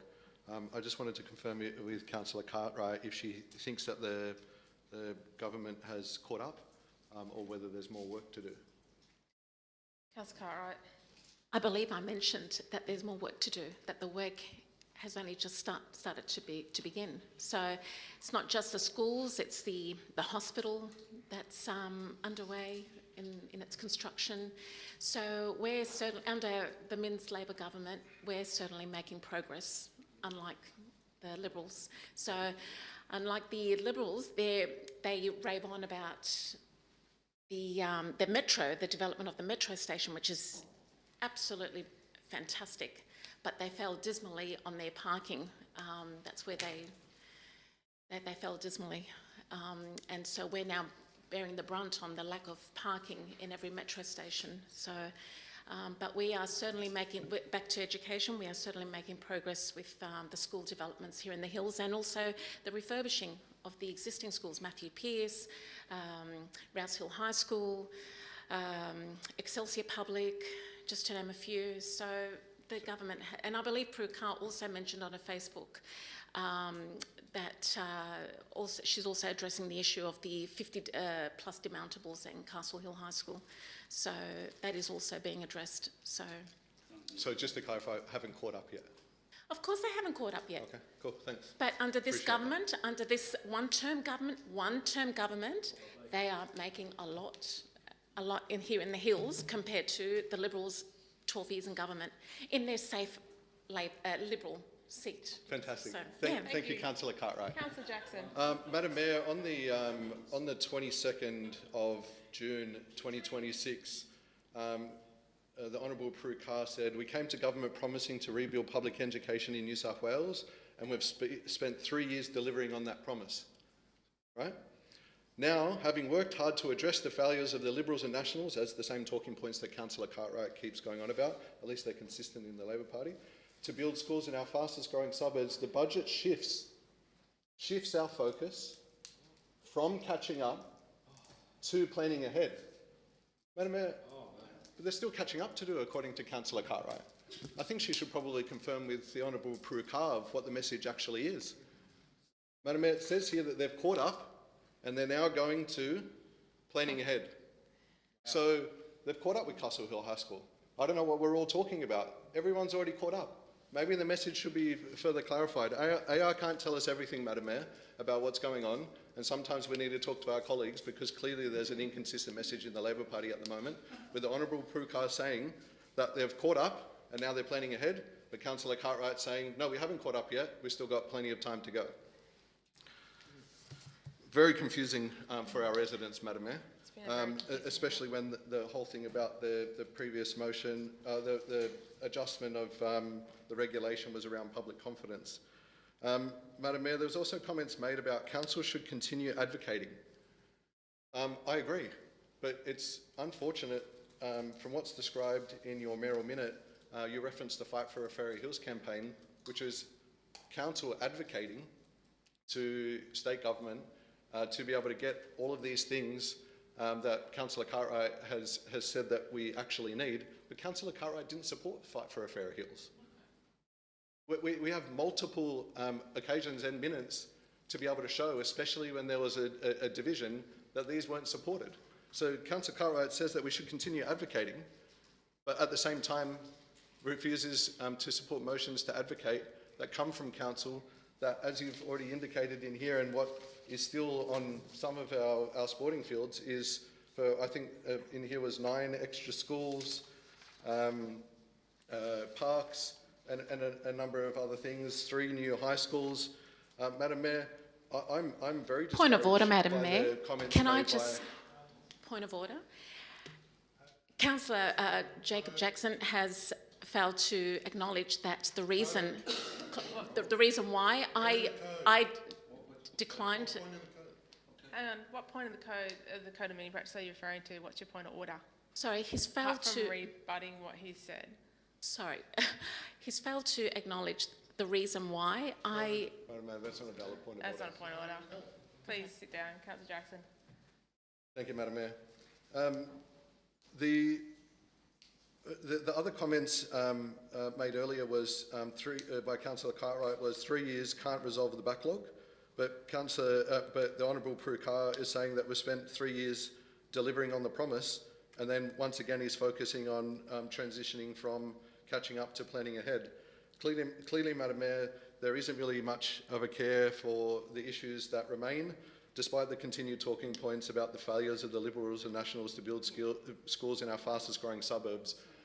We have the fastest growing suburbs in New South Wales. Before the election, and it's quite interesting, Madam Mayor, Chris Minns had a website that he used to be able to put out his messages and challenge the government at the time. Funnily enough, the Honourable Chris Minns has come into government and the website is no longer accessible. I've had to go and look at way back to try and get what these promises and priorities were. In his words, the New South Wales government's priorities are all wrong. Economic growth is being generated in the west, but this government is spending it in the east. Madam Mayor, we're in the northwest of Sydney. I think that applies to us. This isn't rocket science. Where there is growth, we need the infrastructure to keep up, and what we know for sure is the growth for the next few decades will be in Western Sydney. That's what he said before the election. That's pretty clear. And one thing, and he doubled down even further, and it's not just infrastructure in the traditional sense. We need schools, hospitals, libraries, parks, roads, and public transport links to open up economic, job and social opportunities.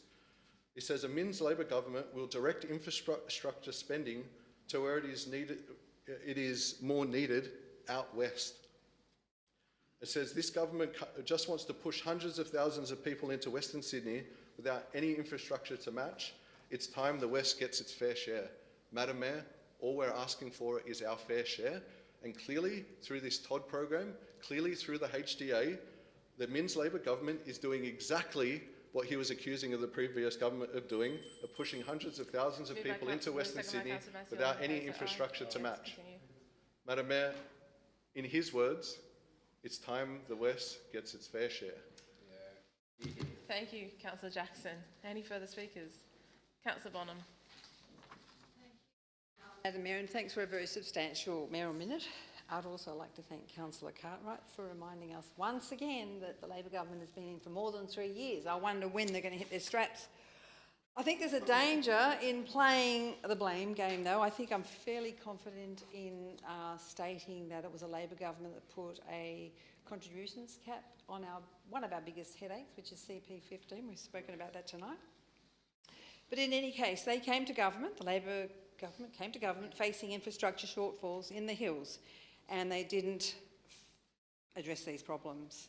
But instead, as Councillor Blue stated very colourfully, they turbocharged development, creating an almighty migraine for the hills, and it will have pain for many, many years to come. Madam Mayor, I encourage you to keep advocating for the hills, that we might gain some wins for the people.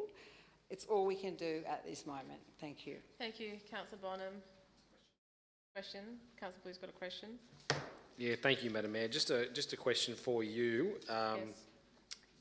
Did the previous Liberal government build the Metro, upgraded Showground Road and Memorial Road? Did it build North Kellyville Public School? Did it build Bella Vista Public School? Did the planning and preparation works for the upgrades of Samuel Gilbert, Castle Public and Matthew Pearce? Did it promise to build the metro between Tallawong and St Mary's? Did it promise to upgrade New Line Road and then put funding in the budget which the Minns Labor government took away? Did they do that? That's correct. Ah, thank you. I think the Liberal government did plenty whilst they're in power before the amount of development was supercharged by the current government. Any further speakers? Councillor Gretzeva, you've been quiet over there. Your turn. Thank you, Madam Mayor. I am supporting your motion. Will be very quick. I'm not putting labels on parties, on the state government, but good governments, actually community, they don't care. They want a result.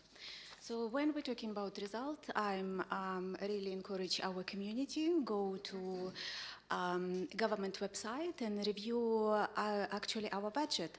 What our budget talks, this is a lot of infrastructure investments coming in Western Sydney specifically, and compare with the counter offer provided by the opposition, and then you will see what is the difference and make your conclusion and decision. So this weekend, I had a chance to review the details of state budget, and especially infrastructure statement, which outlines comprehensive investment plan across various sections, and with the total capital expenditure program, 160 billion over 4 years, from 2029 until 30. So it's a lot of data. I will be only talking about relevant aspects to our motion. So regarding our area and regarding our schools, as we already discussed, it proposed 7 million for Bella Vista High School, 7 million for primary school Bella Vista, Cherrybrook upgrade, 2 million refurbishment and expansion, replace demontables and improve learning spaces. Rouse Hill High School, 1.8 million upgrades to existing high school's facilities to cope with the growth. 100 public preschool program statewide, 237 million for total program, adds new early learning centers co-located with primary school. And Castle Hill High School actually mentioned in the budget. Yes, right now it's $0 allocated for the next year, but it says in the planning phase, and it's mentioned no capital spends this year, enable state to look into the future and design a plan and make a design work for the next generation of the high school. Yeah, what we don't have, as you properly mentioned in your mayoral minutes, Madam Mayor, it's about the Volcom Hills North Primary School. Yeah, it's a not good situation currently. My children studied at the school long time ago, and it was already a big problem with demonstrables. And so I'm in support of your motion, and I would like to congratulate community with this investment and with the new schools we have and other investments we will have across the next year. Thank you. Thank you, Councillor Gretzeva. Any further speakers? Councillor Uno. Thank you, Madam Mayor. I rise in support of your mayoral minute. Look, I don't want to go cover over old ground, Madam Mayor. I think what we've heard tonight is a clear message that our area, our community is currently underfunded when it comes to education. Madam Mayor, as Councillor Gretzeva said, and reiterated by Councillor Damasi, Castle Hill High copped a mention. Great work. They copped a mention in the budget, while the teachers and the educators cannot install Wi-Fi into areas of Castle High because of the asbestos that is contained in those buildings, and they cannot afford to drill and create asbestos dust. That could put the students at risk, Madam Mayor. These are grave concerns. Now, it's to Councillor Cartwright's points, Madam Mayor. I acknowledge that governments can always do more. And what we saw from the previous Liberal coalition government, Madam Mayor, in the state, they developed a tremendous amount of infrastructure for the hills, where we saw the Metro promised and cancelled, promised and cancelled, promised and cancelled since the late 90s, Madam Mayor. They delivered it. They delivered the actual Opal card, Madam Mayor, as well, to allow us to seamlessly move between modes of transport throughout the hill rather than having to buy bus fares and then train fares, Madam Mayor, using pieces of paper. Madam Mayor, we've seen this current state government attempt to hoodwink our community by stealing our land in the Showground precinct under the cover of darkness to try to turn a community asset into a school, but only, Madam Mayor, when you caught wind of it and that you exposed it for what it was, it vanished overnight. But what was the cause of that? It was the cause of lifting the cap on the Showground precinct from a cap of 5,000 dwellings that the previous Liberal government said that is sensible, let's cap it at 5,000 until we have the appropriate infrastructure to catch up. What does the current state government do? They rip the Band-Aid off, Madam Mayor. They rip the cap apart and they tell the developers, in the words of Councillor Blue, go hell for leather, Madam Mayor. And that's what we're seeing with the actions of the Housing Delivery Authority that was created and directed by the Labor state government, Madam Mayor. We've seen proposals that were endorsed or approved for 300 dwellings within the Showground precinct now being rubber stamped and endorsed by the Housing Delivery Authority, the Labor Housing Delivery Authority, for 1,200 dwellings.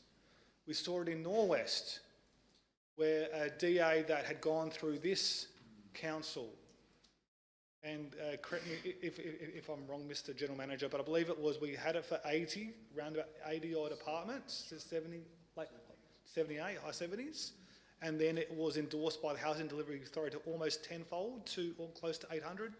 May I through due to the General Manager? Thank you. Yep. This government is out of control with its growth targets. We're seeing, on average, and I thought I'd better just do my homework, Madam Mayor. We saw that, on average, population growth in the hills during the previous government was, on average, Madam Mayor,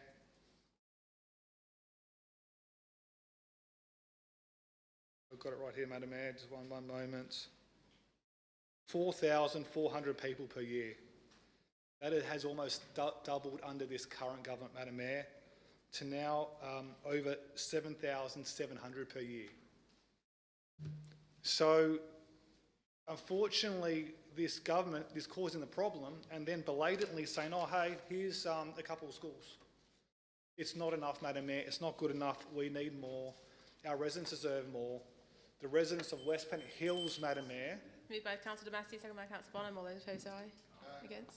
It's carried. The residents of West Pennant Hills and Cherrybrook deserve more when well thought out plans, precinct plans, that will deliver 3,000 dwellings are now slated for 9,000. This government is out of control and they need to catch up quickly, otherwise we'll cement in and bake in problems for generations in the future. Thank you, Madam Mayor. Thank you, Councillor No. Any further speakers? No further speakers. I'll put the motion. All those in favour say aye. Those against? It's carried. Got two for a division. Thank you, councillors. You can be seated. If you can vote on your keypads, please, councillors.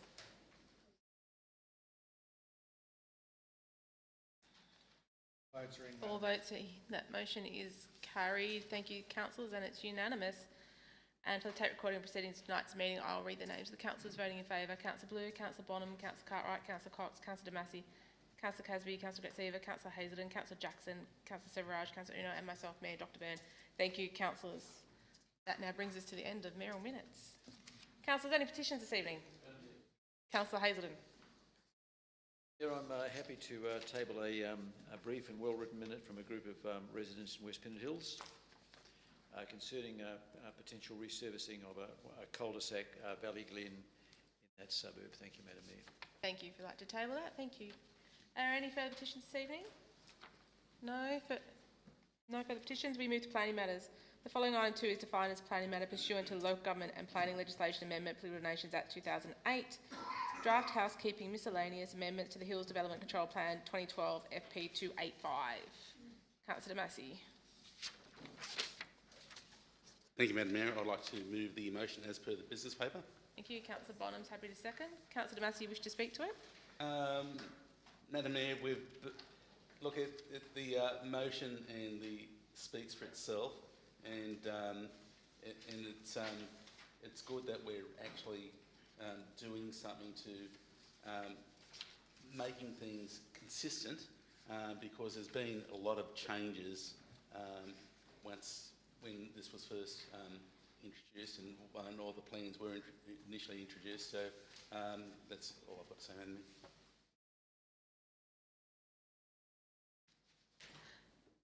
Councillor Raj, you wish to speak?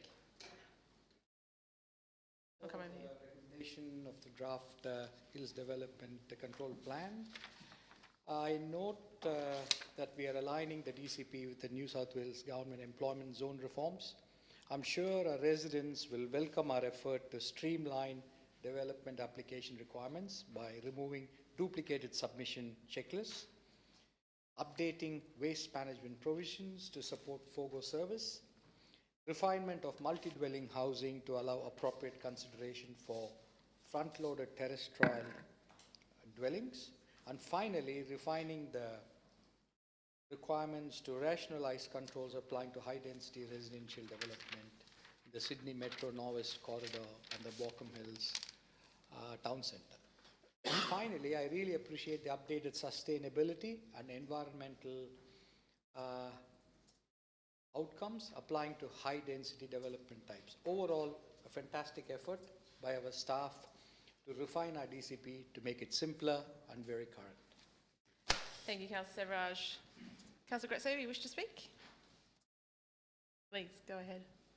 Thank you, Madam Mayor. I'd like to speak in support of item 2, which outlines comprehensive housekeeping and miscellaneous amendments to Hills DCP and a second document LAP, which state government asked us to amend.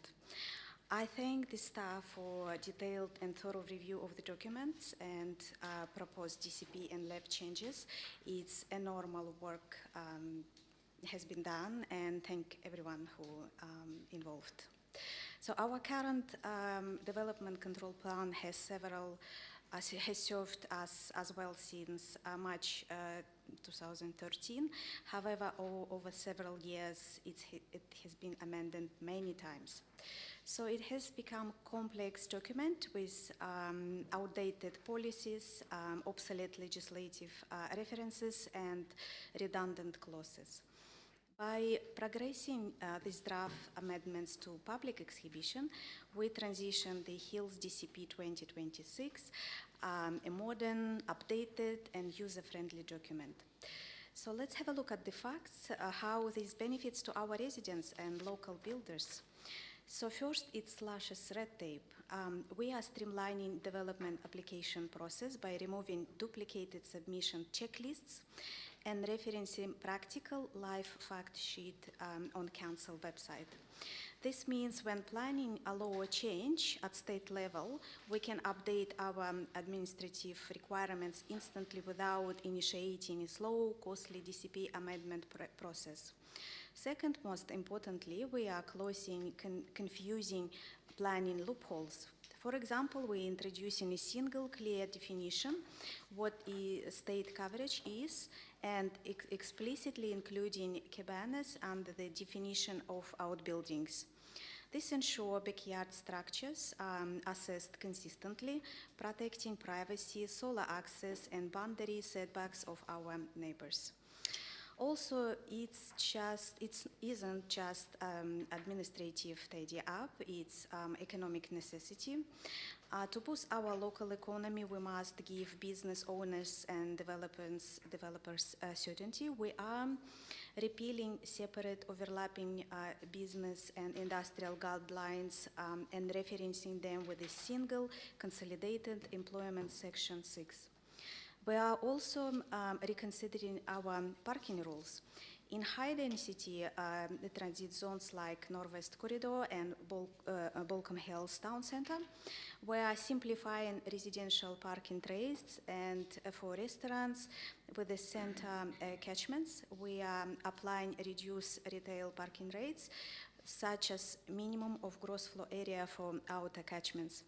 By making parking spaces match actual public transport usage, we decrease heavy commercial construction cost of building unnecessary empty parking spots. This makes it cheaper and faster for new shops, bars, and family restaurants who want to open their doors in our Shire. Critically, these changes align as well with the state government landmark planning system.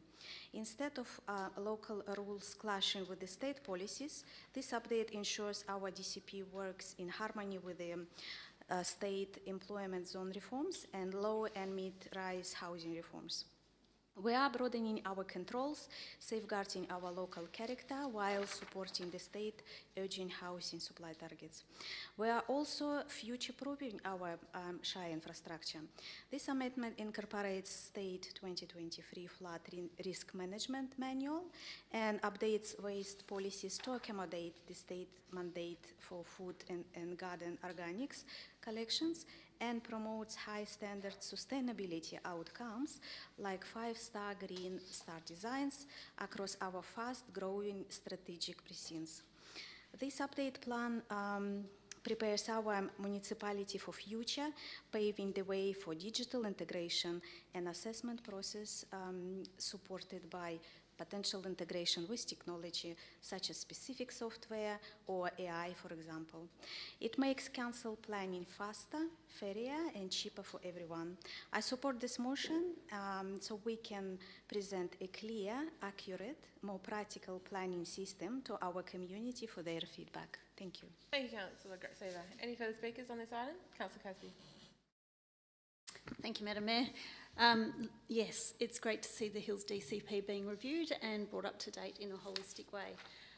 A lot of the key proposed changes make perfect sense, and Councillor Grotsever has touched on many of them. I just wanted to point out a few that really resonated.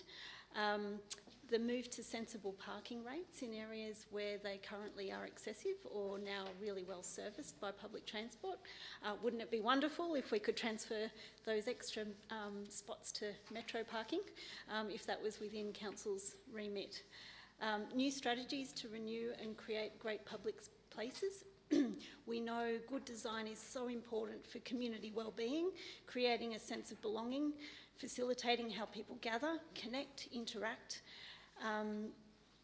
and to improve public safety. So it's very welcome to see this being recognised. Excuse me.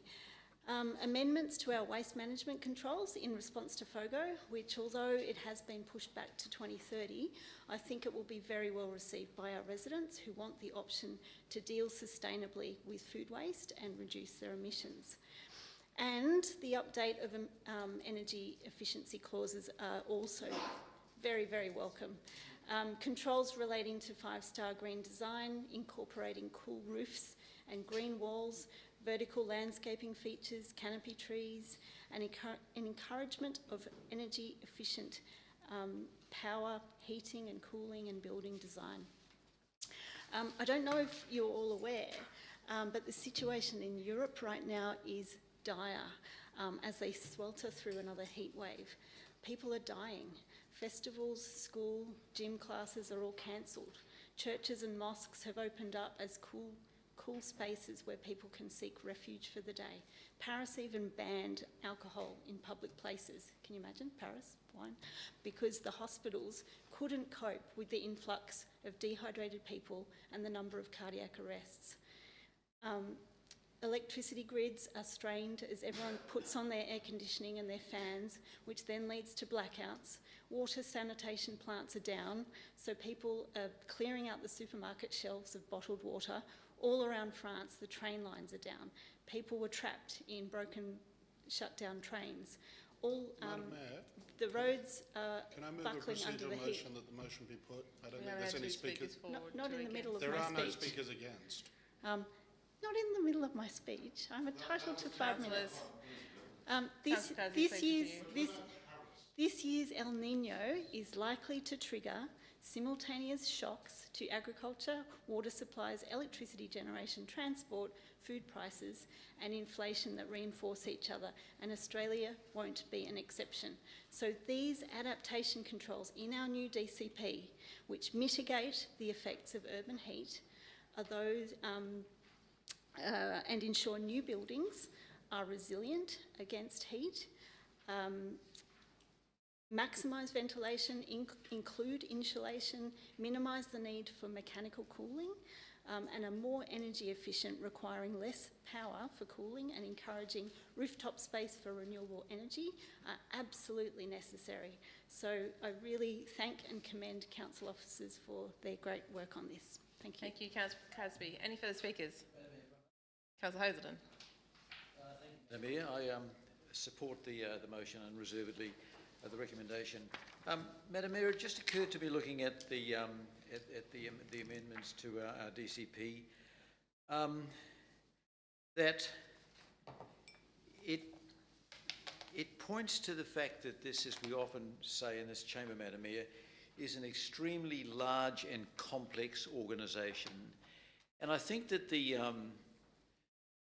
residents of this community who were present here tonight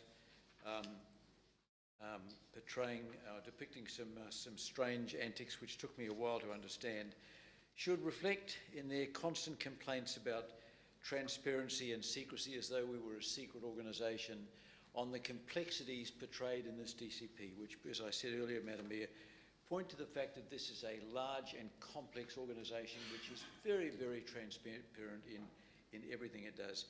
Madam Mayor, just in relation to the concerns, the relevance of the comments that Councillor Casby has just made in relation to urban heat wave, nobody denies the existence of the urban heat effect. It's a recognised phenomenon which I think in our DCP and other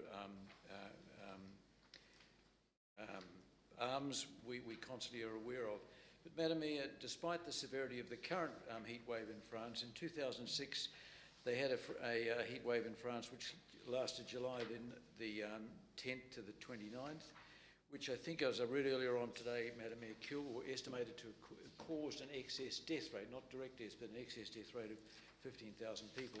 But it was the hottest since 1950, and I think to focus on a single event in the current context of hysteria about climate change, which we've been fed since Al Gore's famous movie back in the beginning of the century, I think it is misleading us all, and I don't think that's relevant to the DCP. Thank you, Madam Mayor. Thank you. Any further speakers? No further speakers. Councillor Damasi, you're right to reply. Thank you, Madam Mayor. I wasn't going to speak on this, but look, Madam Mayor, the changes put forward are a win-win. So they're a win-win for the applicants, they're a win for the developers, and most importantly, they're a win for our team here. So it's just basically simplifying what's in the DCP.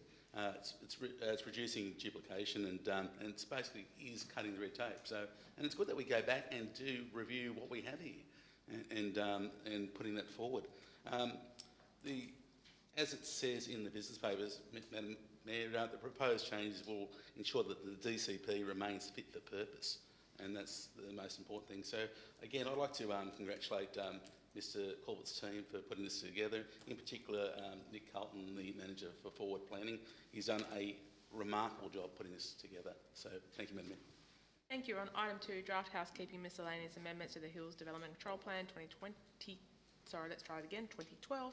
We've got a motion moved by Councillor Damasi, second by Councillor Bonham, that the recommendation contained in the report be adopted. Councillors, the planning matter, so you can vote on your keypads, please.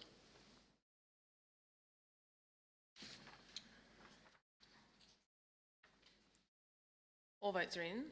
That motion is carried, but for the tape recording of the proceedings of tonight's meeting, I'll read the names of councillors voting in favour.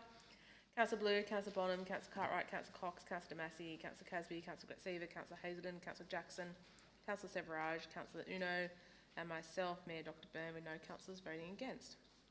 Thank you, councillors. We now move to call the agenda. I'll read out each item one by one. If you wish to speak to that item or vote against, please flag it with me when I call it out. Item 3, LTF recommendations May 2026 for Letter Drive Gables proposed parking restrictions. Item 4, LTF recommendations May 2026 Glenhope Road, West Pennant Hills proposed school time bus zone. That was Councillor Hazelden. Item 5, Councillor Hazelden, you're quick tonight. Councillor Uno, LTF recommendations May 2026 Walkham Hills and Castle Hill electric vehicle charging spaces. Item 6. Councillor Uno, budget review as at 31st of May 2026. Item 7, Local Government Remuneration Tribunal. Item 8, Expression of Interest Q26-0155 Annual New Year's Eve celebration within the Hills Shire. Item 9, which we have to pull anyway because Councillor Uno and myself will be leaving the room.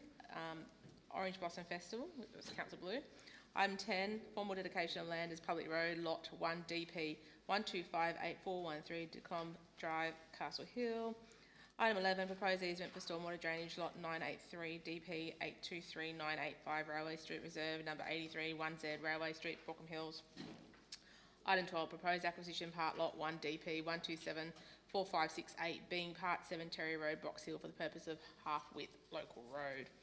Item 13, deed of variation, shop 102 to 110 Castlemore 4 to 16 Terminus Street, Castle Hill, Top Fresh Proprietary Limited. Item 14, information and status reports, Councillor Jackson. Councillors, can I have a motion to move item 3, item 7, item 8, item 10, item 11, item 12, item 13 en bloc? Moved by Councillor Cox, seconded by Councillor Massey. Is there any debate? No debate, I'll put it up. All those in favour say aye. Those against? The motions for those items are carried, and the recommendations in the business paper for those items are now the resolutions of this council. We go back to item 4, LTF recommendations May 2026 Glenhope Road, West Pennant Hills proposed school times bus zone. Councillor Hazelden, you have the floor. Madam Mayor, I'd like to move the recommendation of the business report. Thank you. Do I have a seconder? Thank you, Councillor Uno. You wish to speak to your motion? Madam Mayor, this is a sensible proposal which I'm sure will be of benefit and will make the nearby residents happy. Madam Mayor, Glenhope Road from the inception of the Metro has been a creeping problem, and I remember some years ago making representations on behalf of local residents towards the top end of this road where it abuts Castle Hill Road to clear the side which is on the eastern side of the road to enable more parking. Since then the parking has now gone down the length of Glenhope Road almost to the end and has gone left and down Glenridge Avenue a long way down, and year by year this creeping problem, which we all know is a manifestation of the lack of parking around the Metro, continues to grow. So this is a logical outcome of requiring safety for our growing number of school children who will hopefully be inhabiting a growing number of schools in the near future. Madam Mayor, just while I'm speaking on this, I wonder if I could ask through you, please, if there's been any progress on the representation from the Progress Association about the improvement of night vision on the top end of Glenhope Road, the footpath. Through to you, Mr. Colbert. Through you, Madam Mayor, I understand the staff are reviewing the lighting levels in those locations. That's a live issue. Thank you. Thank you, Madam Mayor. That's all I have to say. Thank you. Thank you. Any further speakers? No further speakers. One motion moved by Councillor Hazelden and seconded by Councillor Uno. The recommendation contained in the report for item 4 be adopted. All those in favour say aye. Those against, it's carried. Thank you, councillors. We go to item 5, LTF recommendations May 2026, Walkham Hills and Castle Hill electric vehicle charging spaces. Councillor Uno. Thank you, Madam Mayor. I'd like to move the recommendation as stated in the business paper. Thank you, Councillor Hazelden. Councillor Uno, you wish to speak to your motion? Thank you, Madam Mayor. Look, we are in a period of a changing technology, Madam Mayor. We're seeing, as I'm not sure if anyone drives on the streets around the hills, an influx of electric vehicles, Teslas, BYDs, all manner of other vehicles, Madam Mayor. And it only makes sense that we have the infrastructure to support this motor vehicles, and especially for individuals that don't live in houses or dwellings with appropriate parking, where they can't easily charge their vehicles. So we are proposing 5 sites, Madam Mayor, and they are largely spread through East Ward. So it's going to be great to have more residents being able to charge their electric vehicles. And with fuel prices as they are, and over the last 6 months, it just gives people greater options and choice. Thank you, Madam Mayor. Thank you, Councillor Uno. Councillor Bonham and then Councillor Severaj.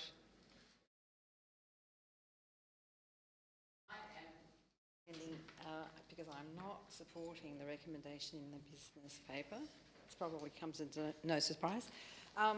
I have a question, maybe it can be answered at the end of my speech, but I'm wondering why the original locations were not approved under the grant system for this company. We had approved a certain number and these ones weren't, so if somebody knows why they weren't, I'm curious. In any case, I know that we all want the Hills to be an environmentally responsible LGA, and I believe we do a very good job at it. We work with all the relevant legislation in this area, and we go above and beyond in many areas. We have tree planting days, we have bush care and what have you. Anyway, we do a lot in that area to ensure that our residents can enjoy this remarkable place in Sydney's northwest. And as I've mentioned in this place previously, I oppose the advocacy of electric vehicles. I think they're produced unethically and they cause harm to our planet. The human and environmental devastation that is a consequence of their manufacture would be deemed indefensible if you actually pay attention to what's happening here. The article that appeared last week in The Australian makes a very good case for why we shouldn't preference parking spaces to EV vehicle charging stations. These vehicles are much worse for our environment than ordinary combustion cars, and I hope you'll bear with me as I make some quotes from this article. High-income EV buyers, and I might say there's a lack of equity with EVs because only wealthy people basically can afford them. They're very expensive. And second-hand is not an option because they just don't do well in the second-hand market. High-income EV buyers, many of whom would honestly believe that they're helping the planet, should be appalled that their shiny new BYD is in fact destroying the environment at a faster pace than their neighbour's Ford Ranger. The International Energy Agency itself says that EVs require at least 6 times the mineral content of a conventional car during production, including graphite, nickel, lithium and of course cobalt, which I've mentioned before. No wonder EVs weigh up to 500 kilograms more than traditional cars. Melbourne-based Frontier Economics, an independent economics consultancy, is researching whether Australian consumers should be protected from unknowingly supporting environmental damage through their purchase of electric vehicles, especially from manufacturers who source raw materials from suppliers who have poor environmental practices. Madam Mayor, in 2025, I quote, research noted titled Under the Hood, it wrote of the untold environmental impact of EVs, pointing out how the planned shift to EVs would drive a massive increase in mining activities, along with other significant environmental impacts associated with mining, like cobalt in the Congo. But ethical mining is not at issue here. It's this unethical mining that comes along with this demand for EVs. Meeting this demand will require significantly more mining activity and place greater environmental pressure on mineral-rich locations, oftentimes in locations far away and out of sight of EV consumers, Frontier Economics reported. We know what happens in the Congo. It's far away from our view, but we know what's happening there. Indeed, as Frontier points out, this might interest Councillor Casby, hundreds of thousands of hectares of Indonesian rainforests are set to be wiped out around Weda Bay, where China sources much of their nickel, required to assemble EVs using electricity generated by what? Coal-fired power stations. The government prohibits the importation of illegal, unsustainable log timber to prevent Australian consumers from unintentionally contributing to environmental harm Frontier economists also point out, yet the same government says nothing about the permanent destruction of pristine areas of Africa, Chile, the Philippines, Indonesia, and even PNG stemming from mindless EV boosting. Carbon dioxide isn't the only thing worth conserving. But there's no debate over which type of car causes more environmental damage in and here and now. If buyers cared more about the planet they live in, the EV bubble would burst sooner. I think what I've read is quite disturbing and calls for a response from us. We all know the value and significance of trees and forests for our well-being and even our survival, but we turn a blind eye to this destruction in the name of sustainability and net zero. There's something we can do, change our behaviours and look for ethical alternatives, the combustion engine, for one. The Middle East conflict shows us that the value of traditional fuels. We'll never survive without them unless we go nuclear, in my opinion, which is a very fraught debate, which we're not going to touch tonight.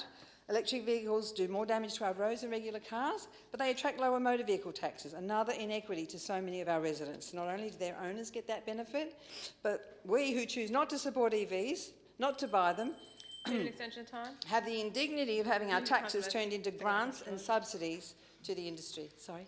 No, keep going. Can I keep going? Did you say yes? Sorry. Yes, I think. Yes. Moving I'm extension sorry, time was moved by those two. All those in favour say aye. Those against. And then Continue. there's the disposal problem. Even though the salvaging is improving all the time for these rare minerals, it comes at an enormous cost. The fumes released by these high temperatures of recycling these things are absolutely thousands of times worse than the emissions that would ever come from waste to energy production. Strange. We don't comment.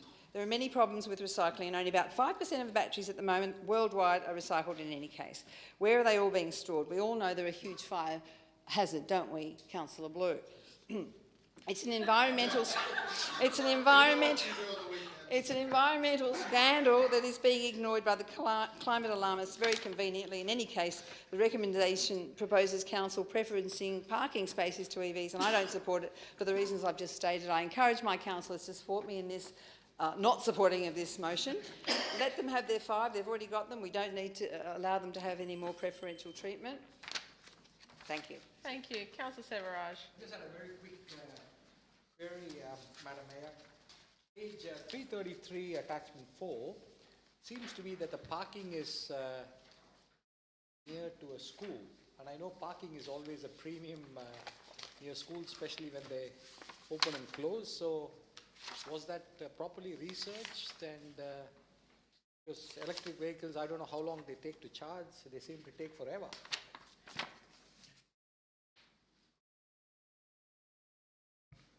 Madam Mayor, I could only assume it meets the criteria. And just to answer a previous question, page 326 shows why. There's the 5 that we approved 10, 5 of them are not suitable. Here's some alternatives.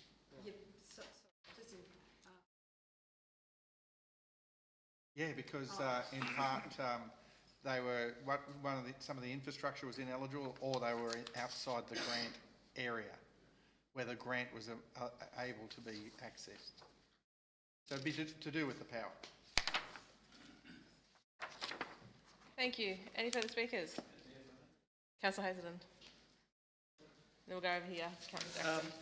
Madam Mayor, I have a great deal of sympathy with the comments that Councillor Boner made this evening. I was reminded when she was talking about the Indonesian nickel industry that Australia has essentially closed down its world-leading nickel industry on a number of sites, predominantly in Western Australia. And the reason it closed them down is because Chinese-owned operations in Indonesia, which did involve clear felling an enormous amount of rainforest, took over and made Australian processing of nickel material.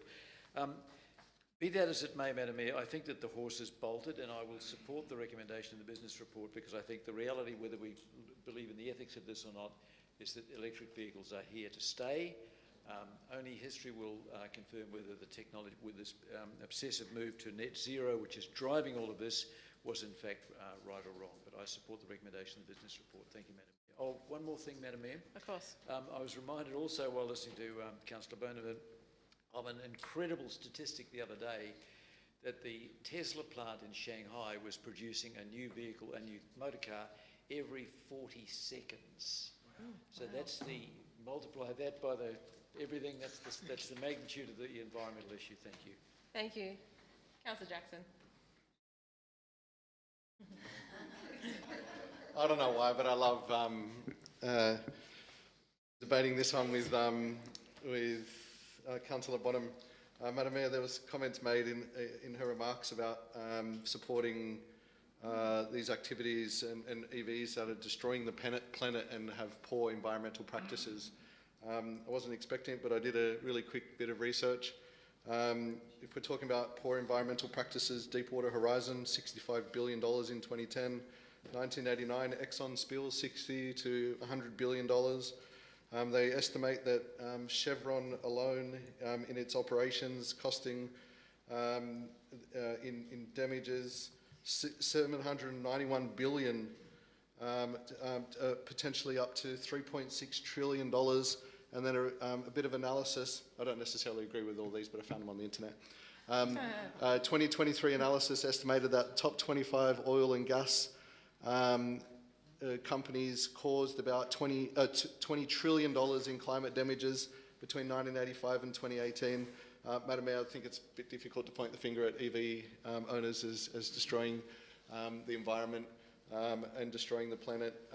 In the previous motion, we unanimously supported the DCP, which had a recalibration of parking rates, so effectively supporting all types of vehicles and the rates associated with them, with restaurants and a whole bunch of other things within the hills. So essentially all supported all types of motor vehicles, being electric vehicles. We didn't exclude them from parking in these areas, and also petrol vehicles. Madam Mayor, so I think it's a bit of a difficult argument to make. However, I do see Councillor Bonham's passion and absolutely support her right to be able to advocate on her beliefs, especially in that context. In relation to this particular motion, Madam Mayor, I was a little bit perplexed when I saw that this was coming back, and then a whole bunch of the things that were proposed weren't eligible anyway. I hope we don't get in that particular position again. I do note that a couple of parking spots have the 2-hour and a 4-hour restriction. I'm actually supportive of having a timing restriction on these parking spaces, mainly because and all of the parking spaces that we would support in the hills. Basically on two arguments, Madam Mayor. One, there's not as many of these particular spaces. I know that people in high-rise buildings, apartment buildings, don't have the facilities to be able to charge within those spaces, so have to go outside and find other things. And these would be some of those spaces that they would likely to consider. But unfortunately, we do have the situation with EV charging is it does take a fair while on a 22 kilowatt charge, which is proposed here. I have to look into a little bit further, but my understanding would be that it would be an up to 22 kilowatt and potentially be impacted by other cars charging at that location as well. A lot of the time they put two connected to one power pole, and if you have two plugged in at the same time, it can impact the amount of charge that both of them get, which ultimately results in them being parked there for an extended period of time. I know of the many parking spaces that do offer free charging, even though it is quite cheap to charge at a lot of places in comparison to petrol. We have EV owners that are leaving their vehicles there for 8 hours plus, which impacts the ability for other people to gain the benefit of those limited resources within the hills. So I would hope that the council considers the option of being able to limit them so they don't just get taken up by somebody leaving their car there for the entire day and people having to look for other spaces. I do at the same time acknowledge the concern that some people may have about these taking up spots from other people. From what I can see proposed in here and what I've seen in practice in a number of different areas, a lot of these locations aren't in really high volume traffic areas. And other than the EVs parked there and doing their charging, I haven't seen in many cases, cars that are banked up around that spot, which would make it appear that they are not getting the benefit of having parking because those spots existing. So I haven't seen that necessarily as too much of an issue. Moving extension time, moved by Councillor Blue, second by Councillor Bonham. All those in favour say aye. Against? I will note, Madam Mayor, that the Hills has one of the highest rates of EV vehicles. I have seen the current infrastructure, either privately run or publicly supported, be quite full at times, where a number of EVs are parking around and just waiting for somebody else to finish. So I do think that there's an insufficient amount of them to be able to support our community that has chosen to use EVs. But as petrol prices remain an issue and people are considering other options to save, I know Councillor Bonham's comments around people being more wealthy to be able to afford them, but I would say you'd have to be wealthy to afford a petrol car right now. So people are looking for alternatives to offset some of the cost of living issues within their households. Noting that I've saved 10,000, 15,000 plus on petrol alone in 1 year, just because of the amount of volume of driving that I do, and know that it provides a sufficient benefit. So I think a lot more people are looking to purchase these to offset other cost of living issues. Thank you, Madam Mayor. Thank you. Any further speakers? No? Councillor Casby likes to speak? Right, yep. Yes. Thank Councillor you. Casby. And it's, I've just got a few things, but mainly a question. I agree with Councillor Jackson. We, I think, are we still the highest buyers of EVs in our... We got overtaken? Okay, we're pretty much up there. So there's a lot of EVs in the Hills, and I think it's only right that we provide the charging infrastructure for our community.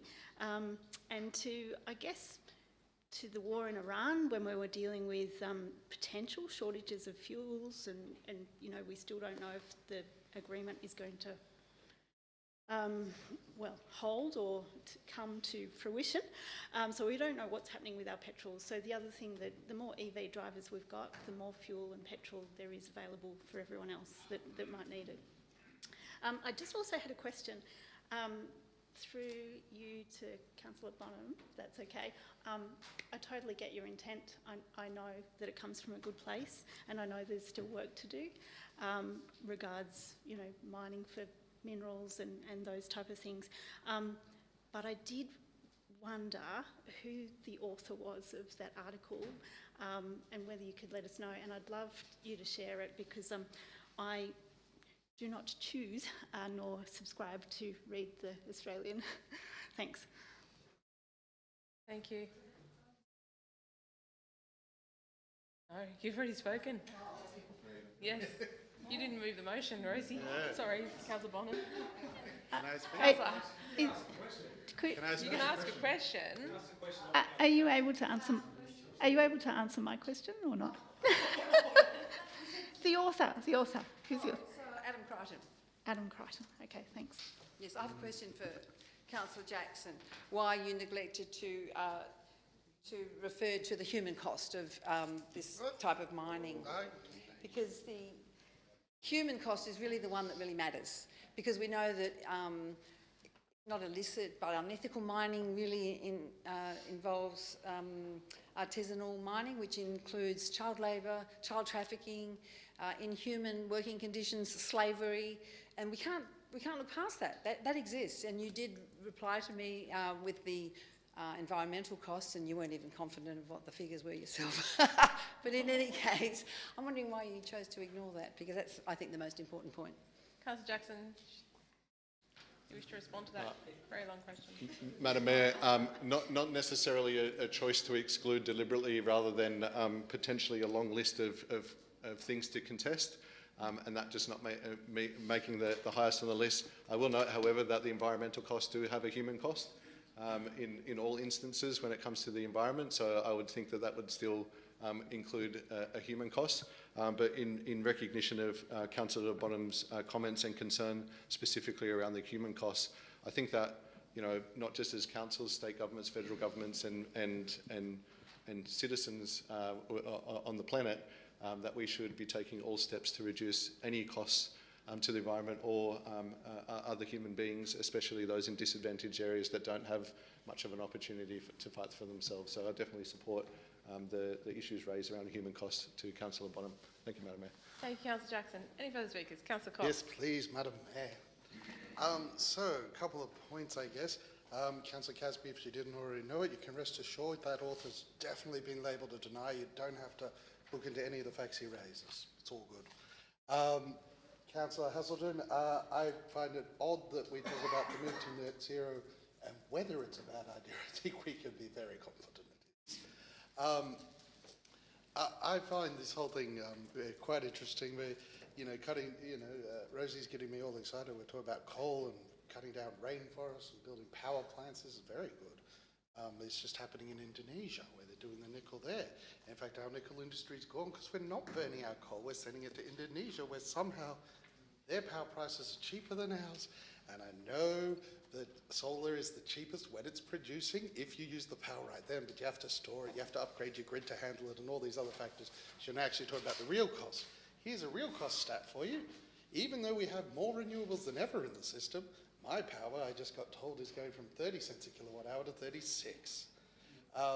The EVs are definitely like our nice compact fluorescent light globes. They have that lovely bit of mercury in it, which is just so good for the environment.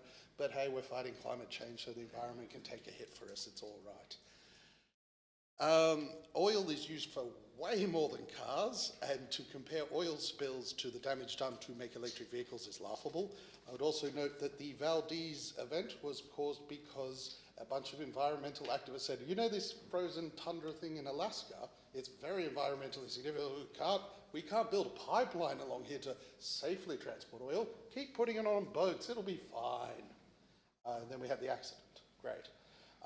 And, you know, not saying it was a net good, but I did read a lot of interesting stuff on the fact that the fishing restrictions that went in after the BP oil spill, after it was cleaned up, but they still had restrictions for a while, led to a massive increase in marine life in the area because it wasn't being fished anymore. So that's nice. But yeah, we're in a bit of a catch-22 because buying all these EVs is driving up the price of power because they're using them. But we need the power to come down to get the nickel to make the EVs here. And it's all feeling very catch-22. It's almost as if they're going to burn coal somewhere, they should burn it here for power. Anyway, what else? Oh yes, if you live in an apartment building and you can't charge your EV, don't buy it. Obvious. If you live in an apartment and you really want a giant bouncy castle and you can't fit it on your veranda in your little apartment, it's not council's job to provide you space to set up your bouncy castle every time you want to use it. And just because you bought in for something you can't support, how's that everyone else's problem? And lastly, I know I'm going back a few points, but I would stress that the issues in Europe right now, heat kills way less people in Europe than cold. Cold is the killer in Europe in terms of weather. And also the heat has nothing to do with climate change, it's just a shift in the wind in Russia, which will probably shift back soon and has always done. Nothing to do with climate change. Anyway, I'm very torn because Rosie's told me all these wonderful things that these cars cause, such as coal plants and nickel, but also they are for elite people, but also poor people. And they're driving up power prices, but they're also a solution to lower fuel prices. And I'm just thinking that we better meet the requirements of our grant and approve this. Thank you, Councillor Cox. Are there any further speakers? No. Councillor Uno, you're right to reply. Nowhere to go on that.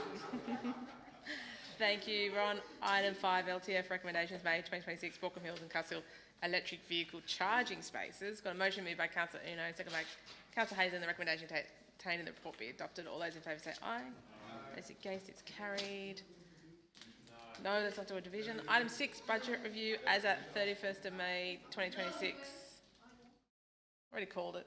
Councillor Uno.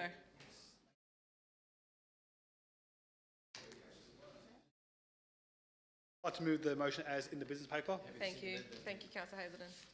Wish to speak to your motion?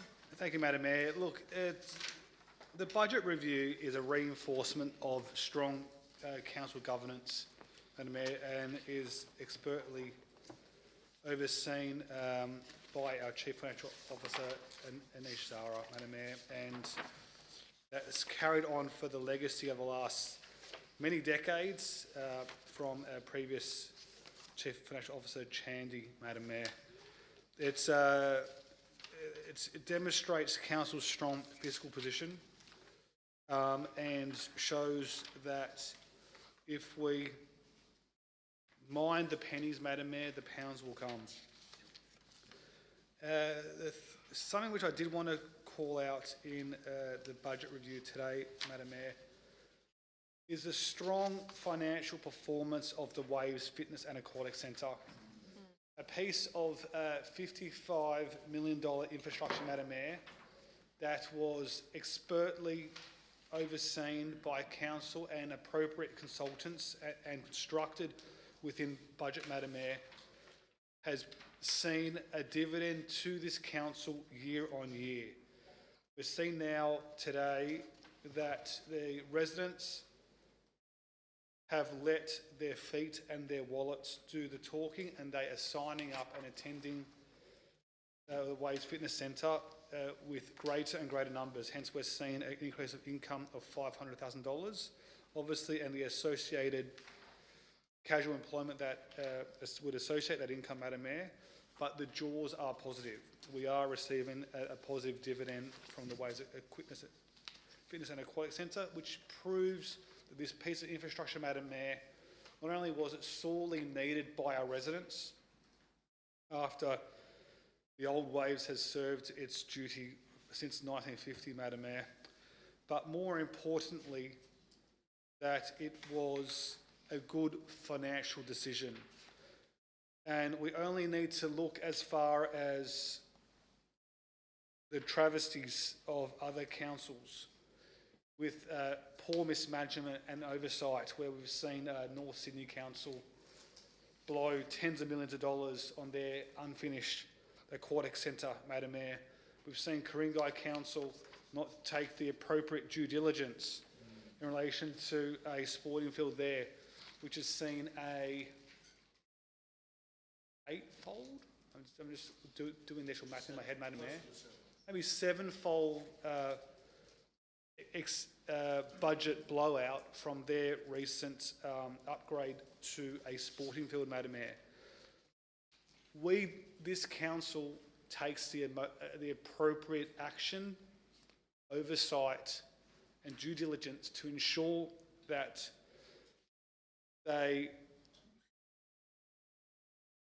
projects are delivered on time and on budget.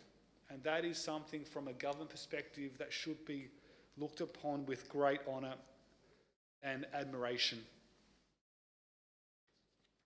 I just want to move on, Madam Mayor, from another item, and I think we have to keep this front and centre. And thank you, Madam Mayor, for your mayoral minutes that highlighted your conversation with the Honourable, I think it's Honourable, Member for Greenway, Michelle Rowland, Madam Mayor.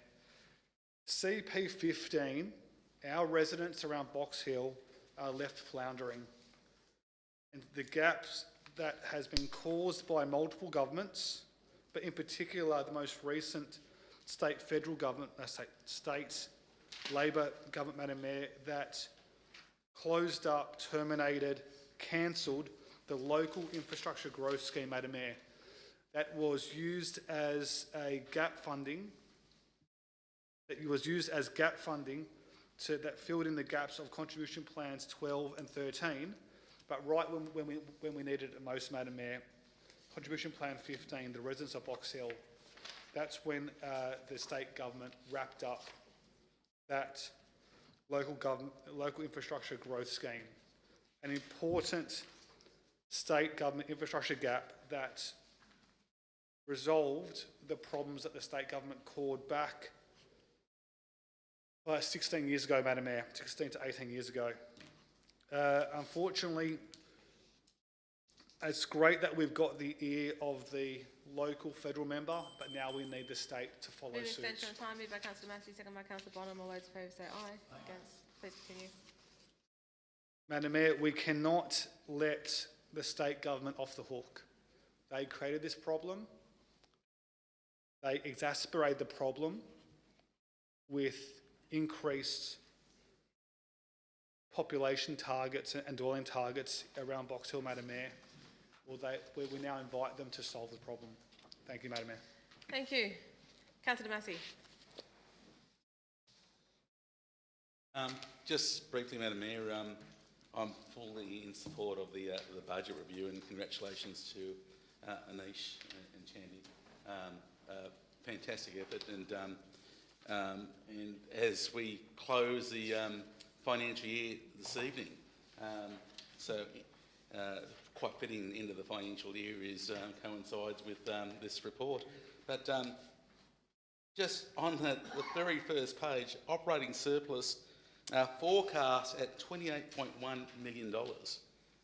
You know, our state government and federal government would die to have to brag about a surplus. I don't think we'll ever see a surplus, both federally or state, for a very, very long time. They're very good at spending money, but not good at managing money, either of them. But just looking at our income and expenditure, our income increased by $790,000, and our expenditure also increased by $662,000, but there's a gap, and that's a great gap. So any business owner would love to see that. So even though they both went up, but one went up greater than the other, and that's the income. So that's a great result. Just going on to what Councillor mentioned from Waves. Waves has been a huge success story from this council. And we did it ourselves. Like Councillor Uno mentioned, North Sydney Pool still hasn't opened. It's started about 2 months after we started Waves. We've been operating now, coming up to our 4th year this year. They still haven't opened theirs. They had federal government funding, they had state government funding, and now they're crying poor and wanting their residents to pay for their shortfall, which is absolutely outrageous. So if I was a resident of North Sydney, I'd be screaming as well as the current residents are, because asking for that rate variation to cover the mess that they got themselves in for poor management. Madam Mayor, just going back to Waves, it's noted there that the increase in income of $500,000, but it's also an increase in expenditure. So, like, you have to spend to make money, and but it's great to see that we're spending less to make a greater amount. So that's a great result. And I also concur with what Councillor Uno said regarding the GAP C15 funding. You know, it's a real mess, and and having to wear that, and particularly our residents at Box Hill, is an absolute disgrace. Thank you, Madam Mayor. Thank you. Councillor Hazelden. I seconded the motion, happy to support the recommendation. Madam Mayor, just a question, if I may, through you to the General Manager. Of course. On page 339, under other expenses, there's a budget variation between 29 million, the original budget, 37, which is a significant sum. And I've looked through the supplementary reports and I can't see where that quantum of 8 million or so comes from. Could somebody point me in that direction, please? Because it's a significant number.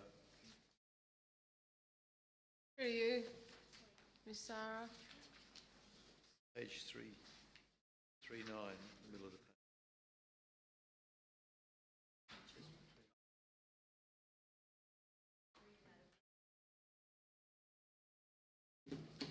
Page 339. Yep. Under other expense, come down to total revenue, and then below that, other expenses 29.666 to 37,172. Or am I misinterpreting something here?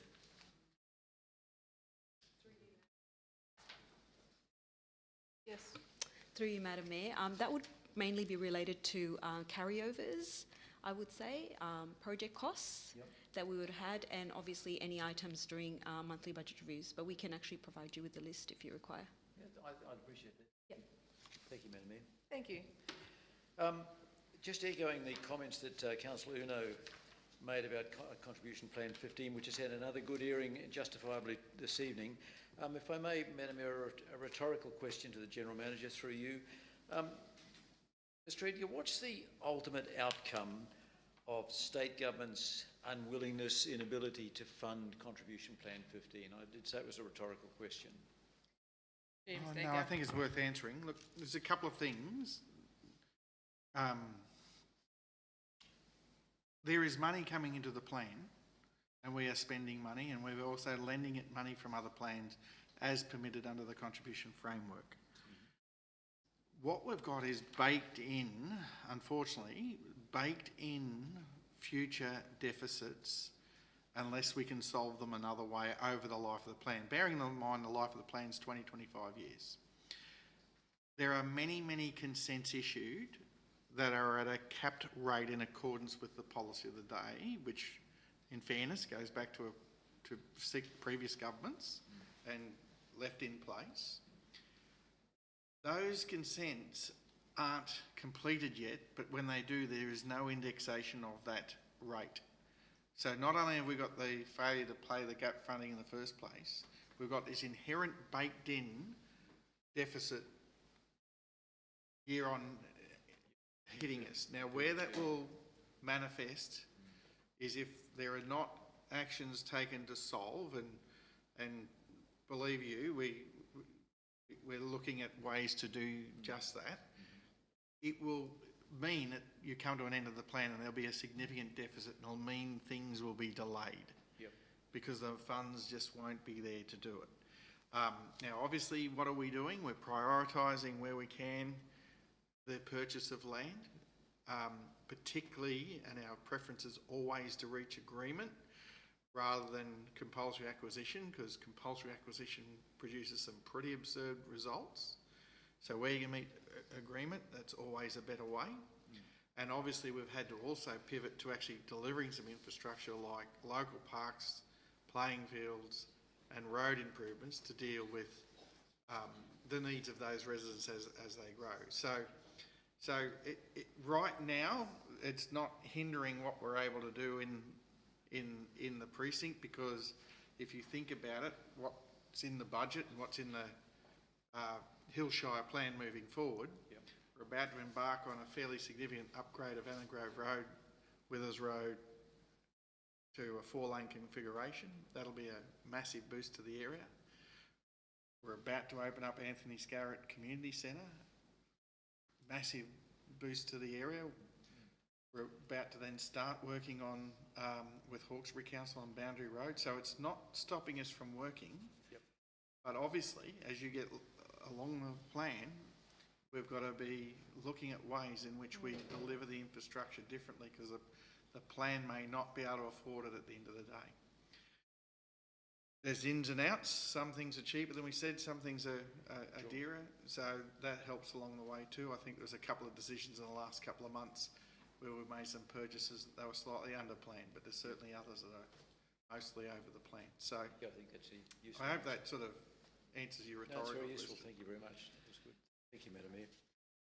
Madam Mayor, just in closing on my comments, I just make note, as I always try, on page 338, the use of the word transparency, the aim in talking about the Office of Local Government and its appropriate role and oversight of all local government areas.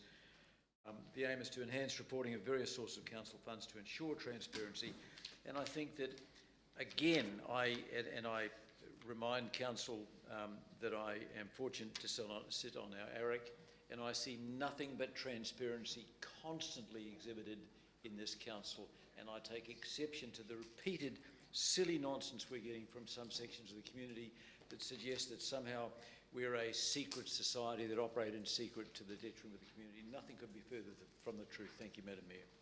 Thank you. Councillor Gretzever, you wish to speak? I know it's one of your favourite items too. Yes, thank you, Madam Mayor. I just would like to point to councillors that we are discussing May budget review and not end of the year. End of the year budget review we will be discussed next month. So we have multiple documents highlighting and statement of our CC4 that we discussing figure for the May. Okay. So operating results, we can see improved slightly in May from 28.1 million to 28.2. Major improvements in this review in development contribution, section 711, contributions income has increased and by 19 million. Report explains that this is due to large-scale developments, contributions expected in June. And this is very positive movement because those funds help deliver infrastructure in growth area, roads, drainage, open space, and community facilities. There are also several movements in recurrent income and expenditure, which already mentioned about $500,000 income from WAVES membership and a strong demand from Children's Learn to Swim program. However, we have 290 expenditures spent mainly for casual staffing, maintenance, and repairs. In planning and development income, there is a decrease, 210,000. This include 100 less in development assessment income and another 110 less in forward planning rezoning income. So reason is that some larger proposals are now going through different pathways, planning pathways, including the significant development process and rather than through the council usual assessment stream. There also positive movement in road restoration income, which is up by $500,000 due to increased activity this year. This is partially offset by 372,000 in extra road restoration contract expenditures. Turning to capital works, a revised capital work program is now 356 million, increased of 709,000 in this review. There are two new capital projects, 250,000 in proposed detailed design work on at Jan Pite Road Reserve at the former Houseward site. They will support planning for future sports and recreation facilities and allow coordination with the Oswald Indoor Recreation Center project.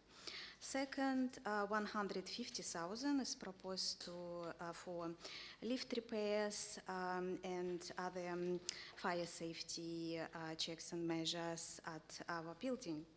There is also increase in existing projects. Glenhaven Community Center received extra 12,000 for ventilation and drainage improvement works. Excelsior Avenue Child Care Center received extra 52,000 for fencing. Nyari Road, Kent Road received an extra 40,000 for drainage improvements. There are also savings from completed projects. Rampi Child Care Center fencing is completed, 50,000, almost 60,000 under the budget. Balcombe Hills Community Center walkway refurbishment is completed, 55,000 under budget. Palace Road, Balcombe Hills drainage work is completed, 42 under budget. Those savings are being returned to the relevant reserves. And another specific capital movement in Hills of Carmel VPA land dedication valued at almost 316,000. This relates to land association with the new main road. I also want to highlight current risk. Report is clear that road resurfacing projects are at risk right now because of raising asphalt cost. Need an extension of time. Mover Councillor Savaraj, second by Councillor Jackson. All those in favour say aye. Against. Continue. Be Thank you, kind. councillors. Continue. Yeah, we currently identify in the report that we already spent managing fuel crisis based on April figures, 740,000.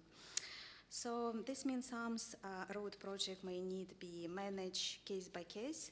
If contingencies, our current contingency is not enough, council may need to adjust budget, change scope, delay lower priority works, or prioritize road based on safety, condition, and community need. And this is right approach. Finally, I thank the finance team, project delivery staff, asset staff, and all officers involved in preparing this review. These reports are complex, but they give councillors and community a clear picture what is our May budget and movements and the risk. Thank you. Thank you. Any further speakers? No further speakers? There. Councillor Jackson. All right, Councillor Cox. Quickly, Okay. I just wanted to join Councillor Damasi, Deputy Mayor Damasi, in congratulating particularly focusing on the waves thing. Unlike most, I've been involved in the late stages of the construction of 2 pools in a council area, and the information I got at the past one was if your pool breaks even after it's built, you're doing well. If it breaks even, it's definitely not going to pay for itself or anything. Not suggesting this would fully pay for a replacement, but to have any upside on a pool is a great achievement. So. Absolutely. Here. Councillor Jackson. Thank you, Madam Mayor. I think we're a bit spoiled in the Hills by the great work that our council team does to keep us in the position that we are.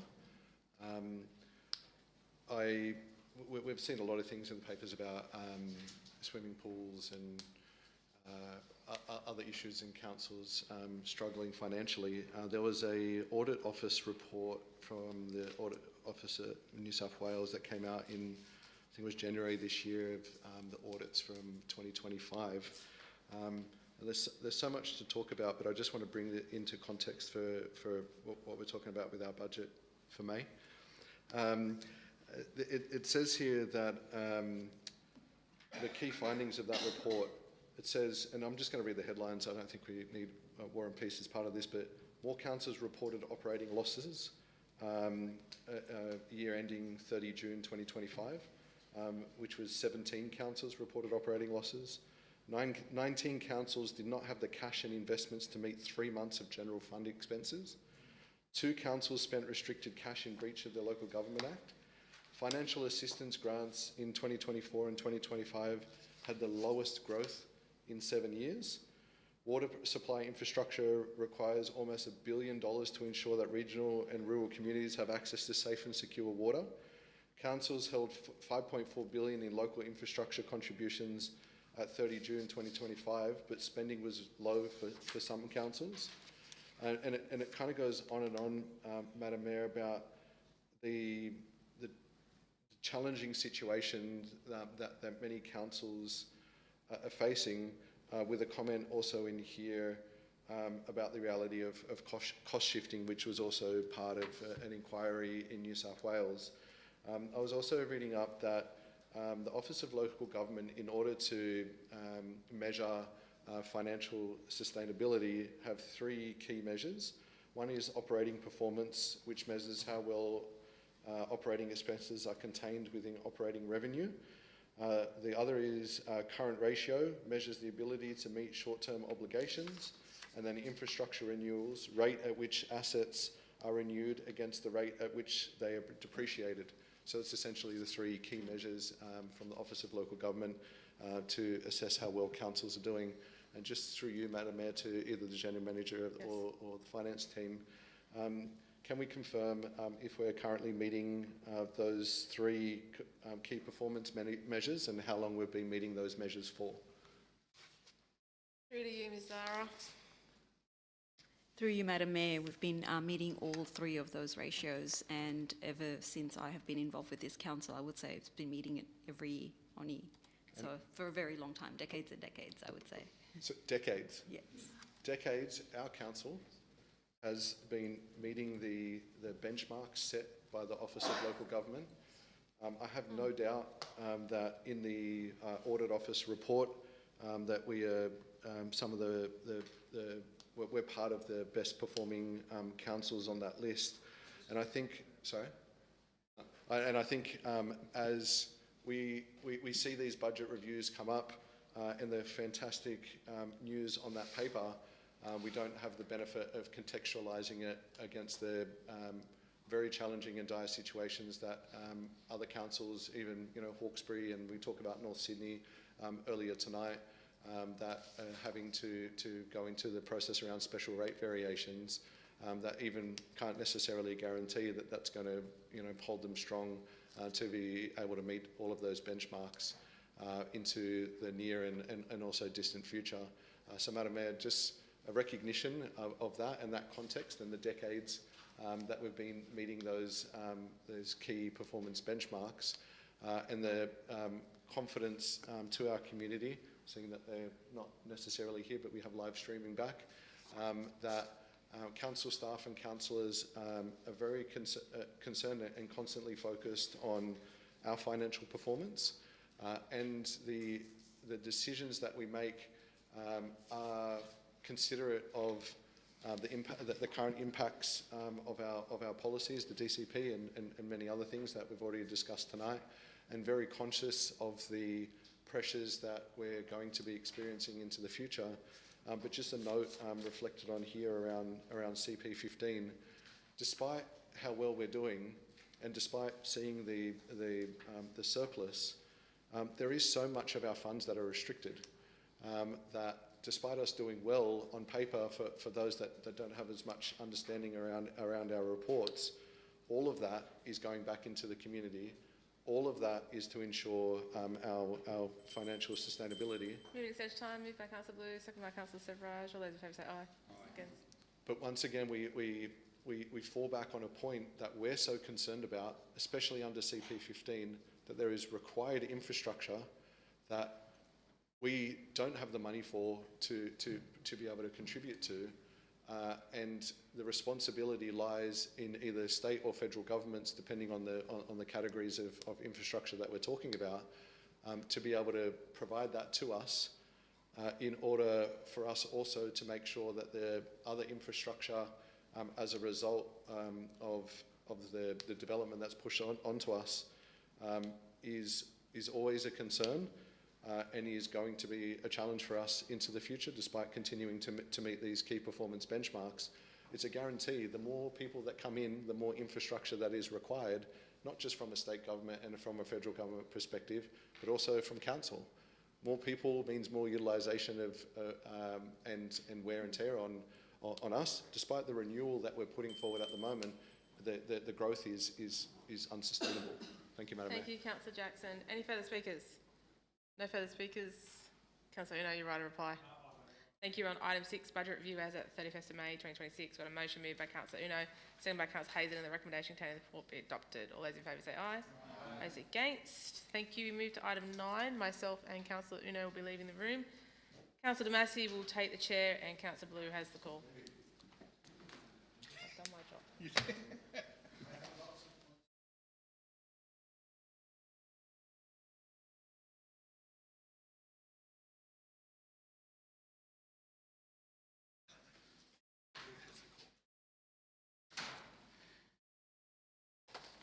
Okay, item 9, Orange Blossom Festival grants. Councillor Blue. Thank you, Mr Deputy Mayor. I'd like to move the recommendation as per the Minister's paper. Thank you, Councillor Grant-Seaver. Thank you, Mr Deputy Mayor. I fully support this recommendation tonight for the Orange Blossom Festival, a festival that has been going here in the hills since the 1950s, starting as a garden competition. And I always take the opportunity to draw attention to the event that's hosted by the Rotary Club of Hills Kellyville, which is continuing the Sydney Hills Garden Competition. And I see it's here, it's been running since 1959. Mr Deputy Mayor, there is a substantial number of events that are occurring across the Shire for Orange Blossom Festival this year, and I've taken note that the festival is almost going to be running for 2 months this year. So much more spaced out a series of events, which I think is in a reflection to what we had last year, where a similar number of events, but they were all sort of on top of each other, and I think we found it hard to the community found it hard to get around to all of them. So I think it's great that it's been spread out over a larger period of time. Fantastic to see that Taste of Wiseman's is coming back again for its third year. I was a long advocate for tourism and events in North Ward, so you can imagine my delight 2 years ago when I saw a proposal for a food and wine festival in Wiseman's Ferry. That has been a fantastic event, well attended by the community, and year on year we receive resounding congratulations from the community on just what a fantastic that event is for that community. I know that over the last couple of years they've gone through fires and floods, so the ability to bring some form of joy to a fantastic part of our shire is well considered. And I do encourage councillors to make the time to go out to Wiseman's Ferry. I know it's a bit of a drive, but you will be pleasantly surprised by this event.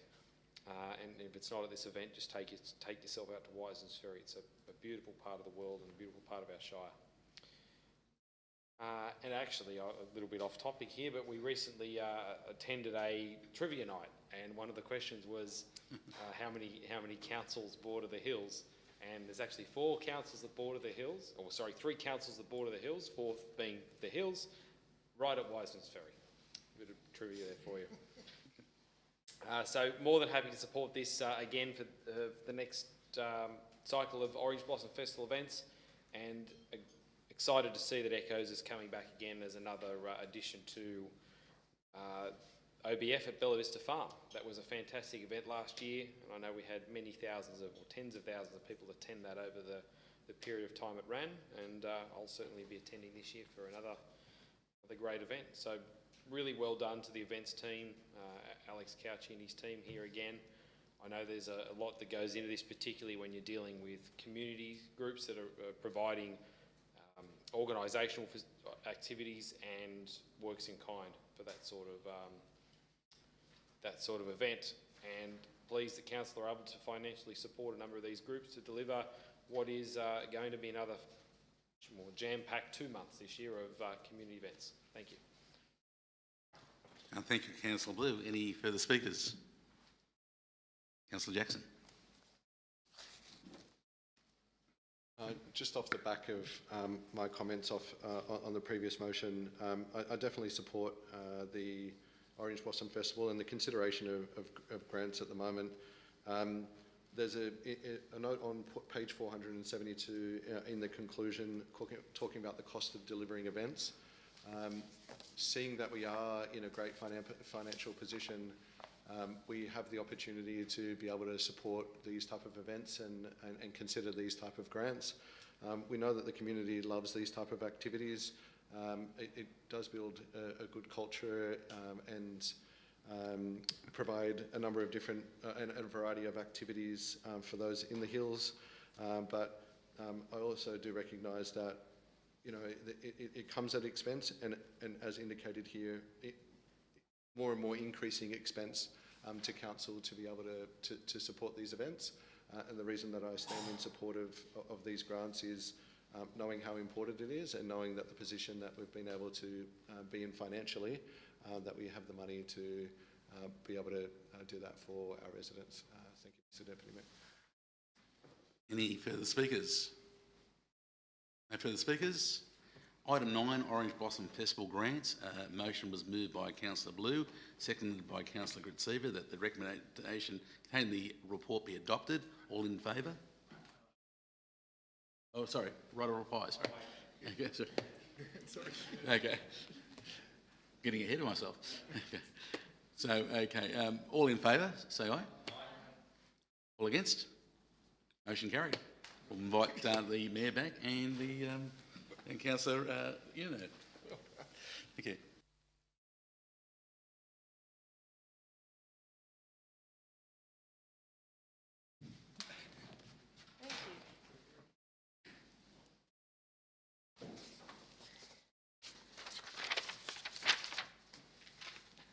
We move to the final item for this evening, item 14, Information and Status Report. Councillor Jackson, you have the call.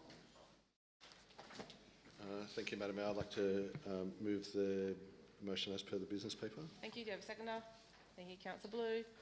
Councillor Jackson, you wish to speak to your motion? Yes, Madam Mayor. I know that people love me bringing this up, but now finishing on page 518, we've progressed to a new page for the SES item. I do note the comments in here from May 2026 about the preparation and seeking endorsement around detailed design facility at selected site and target completion date unknown. I'd just like to get a little bit of additional information around progress of that item. Yep. Through to you, Mr Colbert. Through you, Madam Mayor, unfortunately I can't be too specific, Councillor, but the staff are still engaging with SES staff on design. Do we have a roundabout idea of when that's likely to be completed and potentially when something's going to come back to council? I'll take that on notice. Thank you. Councillor Jackson. Also, page 521, the notice of motion around Kenthurst Road and Enningrove Road. We've, especially in North Ward, heard a lot about the concerns raised on these particular stretches. And I note here that there's been some back and forward from August 2024. The original motion here was a letter to be written to the Honourable John Graham MLC, but then I note in here that another letter was sent, an updated letter to the Roads Minister to discuss the reclassification of Enningrove Road and the option of the bypass road. But I'm just wondering if we've heard anything back from the Minister regarding this. Ready, Mr Colbert?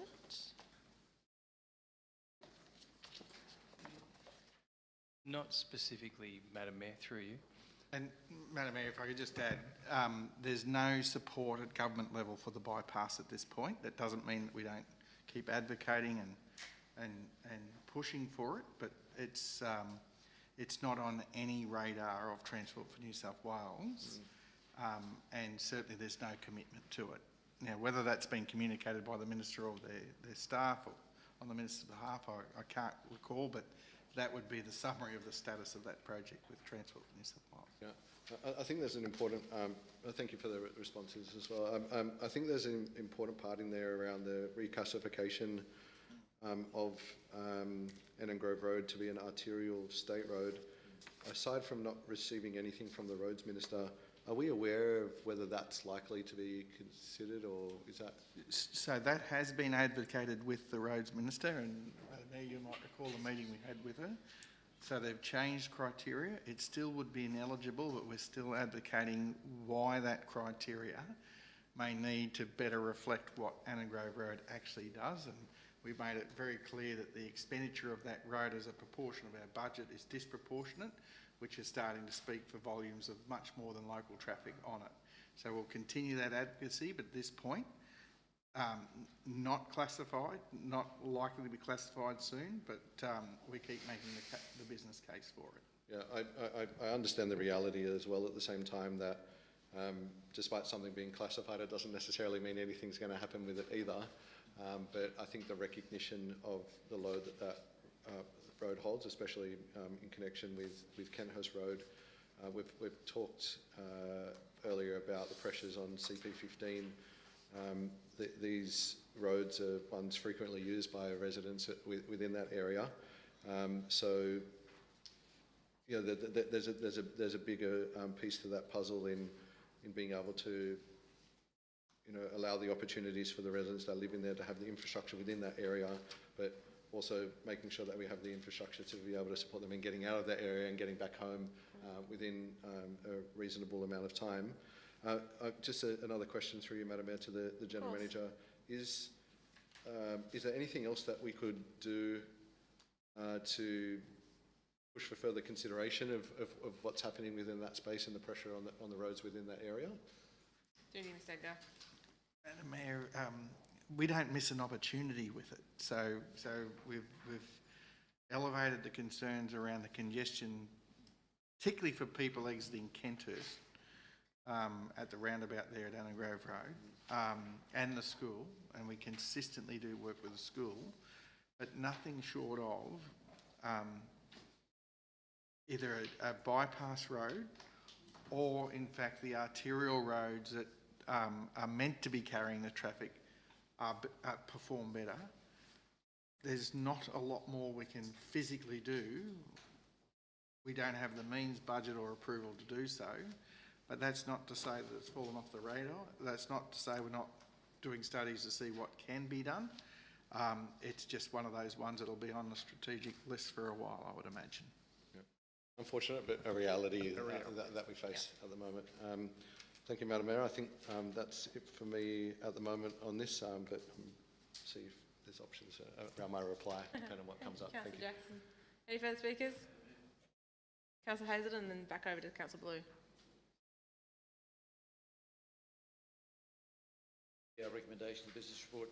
Madam Mayor, on page 508, there's an alarming situation where we are suing Hygiene Waste Services Proprietary Limited for the illegal what we allege as illegal dumping in West Pennant Hills on a piece of private land of 8 cubic metres of building waste and demolition material. Madam Mayor, this is an appalling situation. We have somebody in a built-up urban area deems it acceptable to dump a truckload of industrial waste, building waste, construction waste, vegetation waste, whatever waste it is, on a piece of private land. And I note that we're pursuing a penalty notice of $30,000 against the company and $5,000 again for another penalty notice number. But my question through you, Madam Mayor, to the General Manager is, are there penalties for the directors, the owners of these organisations that go beyond just fines? There's the potential for criminal conviction. Mayor, I don't know off the top of my head. Obviously, the PINs are one way of dealing with things fairly expeditiously. Certainly, courts have different discretion, so the fact that it's gone to court as a court-elect matter, on hearing the evidence, and often past performance might be to the attention of the court rather than what we would necessarily know. Right. Those penalties may be different, but either way, in fairness. So I think it's a start. It's contested, so we'll see what the court says. In terms of taking other action, there's probably just as much risk with that, and probably more expense than trying to deal with it on a PIN basis. Yeah, it's just one of these situations, Madam Mayor, where you just hang you shake your head in horror. Madam Mayor, the only other item I want to raise, of course, is the ongoing action with the Fred Caddison Champions, incorporated on page 504.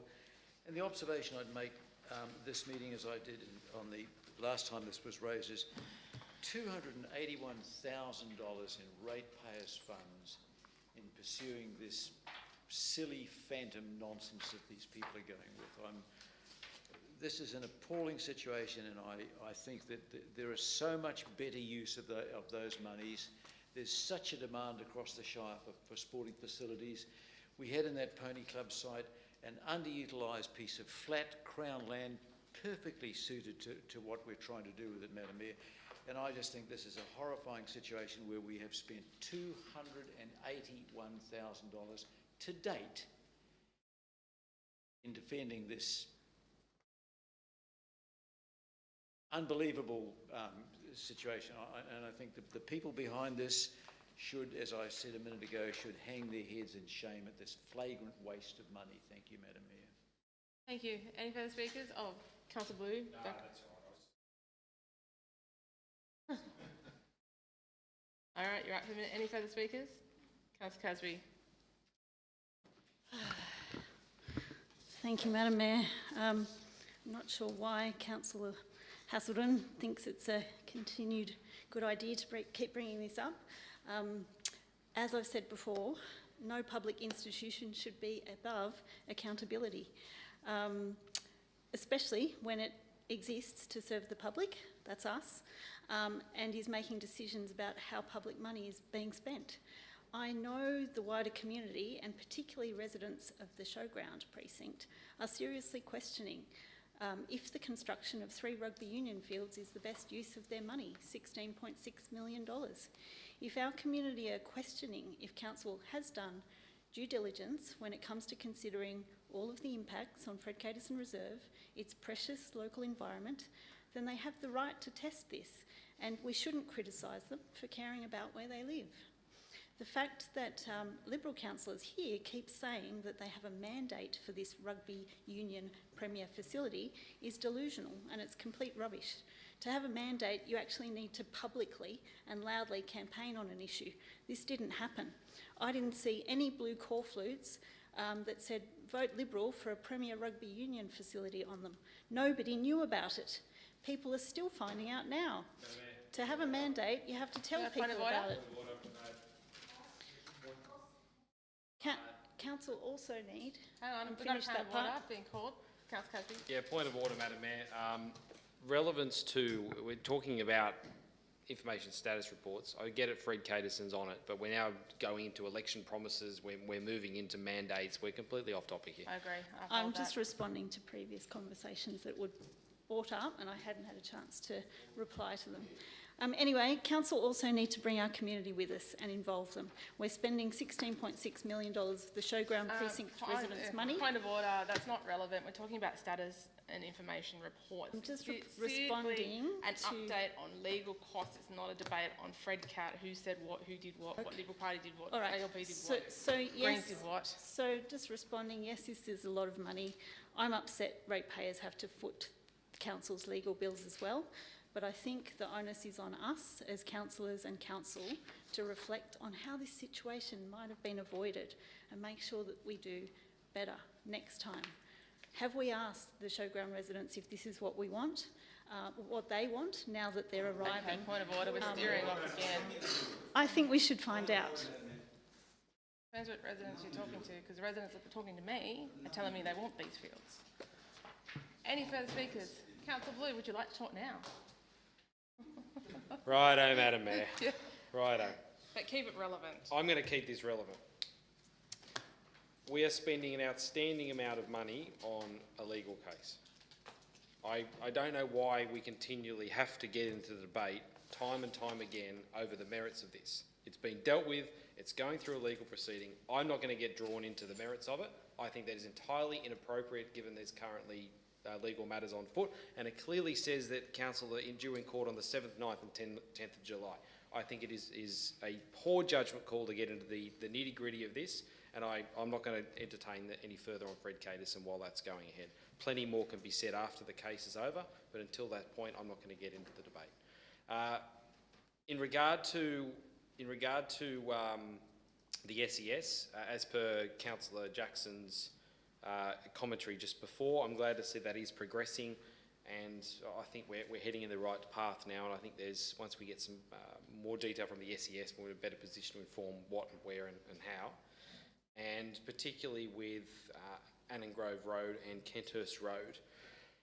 Yeah, look, I appreciate nothing's getting better there, and the situation is becoming worse, but I think from what the General Manager outlined just before, it's not something that can be resolved overnight. There's a lot of other players and parties involved in that, and it is a difficult situation to resolve, but I've got full faith in this council staff chasing opportunities and advocating to get that sorted, undertaking studies and certainly getting an understanding of what Hills Grammar are doing with their expansion is going to be key to understanding that.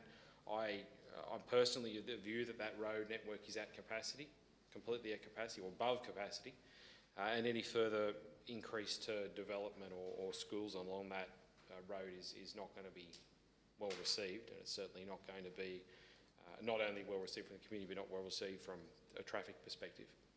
So I think whatever does occur there, and I appreciate council probably have a little say on expansion of a school, but I really do need to stress the consideration it's going to need to be given to that traffic impact. We see there now, and I'm not just saying it's one particular school.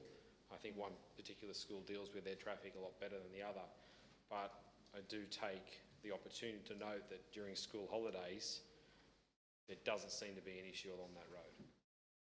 And I think it comes down to how we move students to and from a school. I have no issue with a school being there.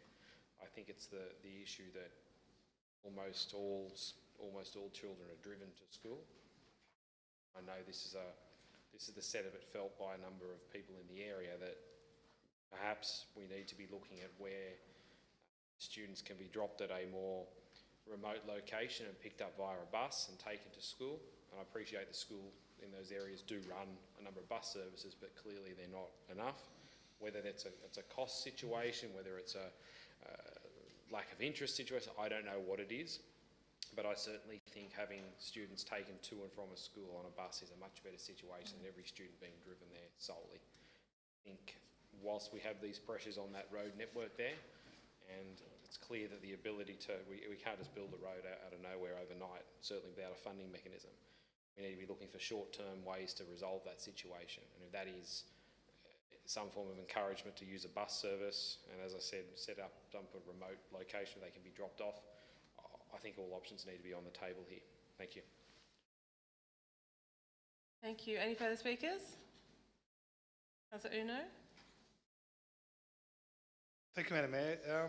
Just looking at the development application statistics, which is always incredibly interesting, Madam Mayor, when they come up. And I just got to, it's great to see that we are heading in the right direction somewhat. But just wanted to ask a question made through to Mr. McKenzie. You can see that the average assessment days of Northern Beaches Council and Wallandilly, but more importantly, Wallandilly Council are substantially below ours, and they're both, well, not so much Northern Beaches, but I know that Wallandilly is also a growth area. What are the factors that are impacting on them having much lower average assessment days than the Hillshire Council? Judy, Mr. McKenzie? Through you, Madam Mayor, without studying those councils, it's perhaps difficult to say. It could be notification procedures or their development control plans. For example, I've seen councils with assessment days that don't even equate to how long we advise people that the applications are in. So we certainly have some hill-specific issues that don't apply to all councils, but including flood affectation, geotechnical areas, bushfire, ecology, that may not apply to the same extent in other local government areas. But that's difficult to say without knowing the circumstances in those councils, but certainly there are councils with large volumes of applications that do process them quicker than we do based on average days. When it comes to median, we're most comparable to most councils doing volume. It's the tail-out DAs where we've got very difficult issues that have tended to increase average days for us. Thank you. Councillor Uno? Maybe just a follow-up question. Is it, and I'm fine with either answer, but is it worth making some inquiry? So obviously that maybe through to the electoral manager, is it worth inquiring with Wallandilly Council, which is also a growth area? Yeah, it's always worth inquiring. I will make the point that when we had a performance audit a few years ago by the Audit Office, I think it was Northern Beaches was also one of the ones that were benchmarked. So we've got very similar processes, very similar audit results. Yes, we can reach out and understand, but I know, for example, in the council where I know a little bit more about, it's around getting them out with a no. Yes.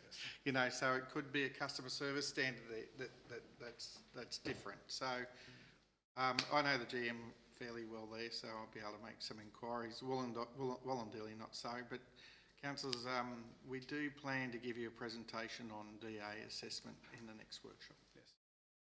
Thank you, Mr. General Manager.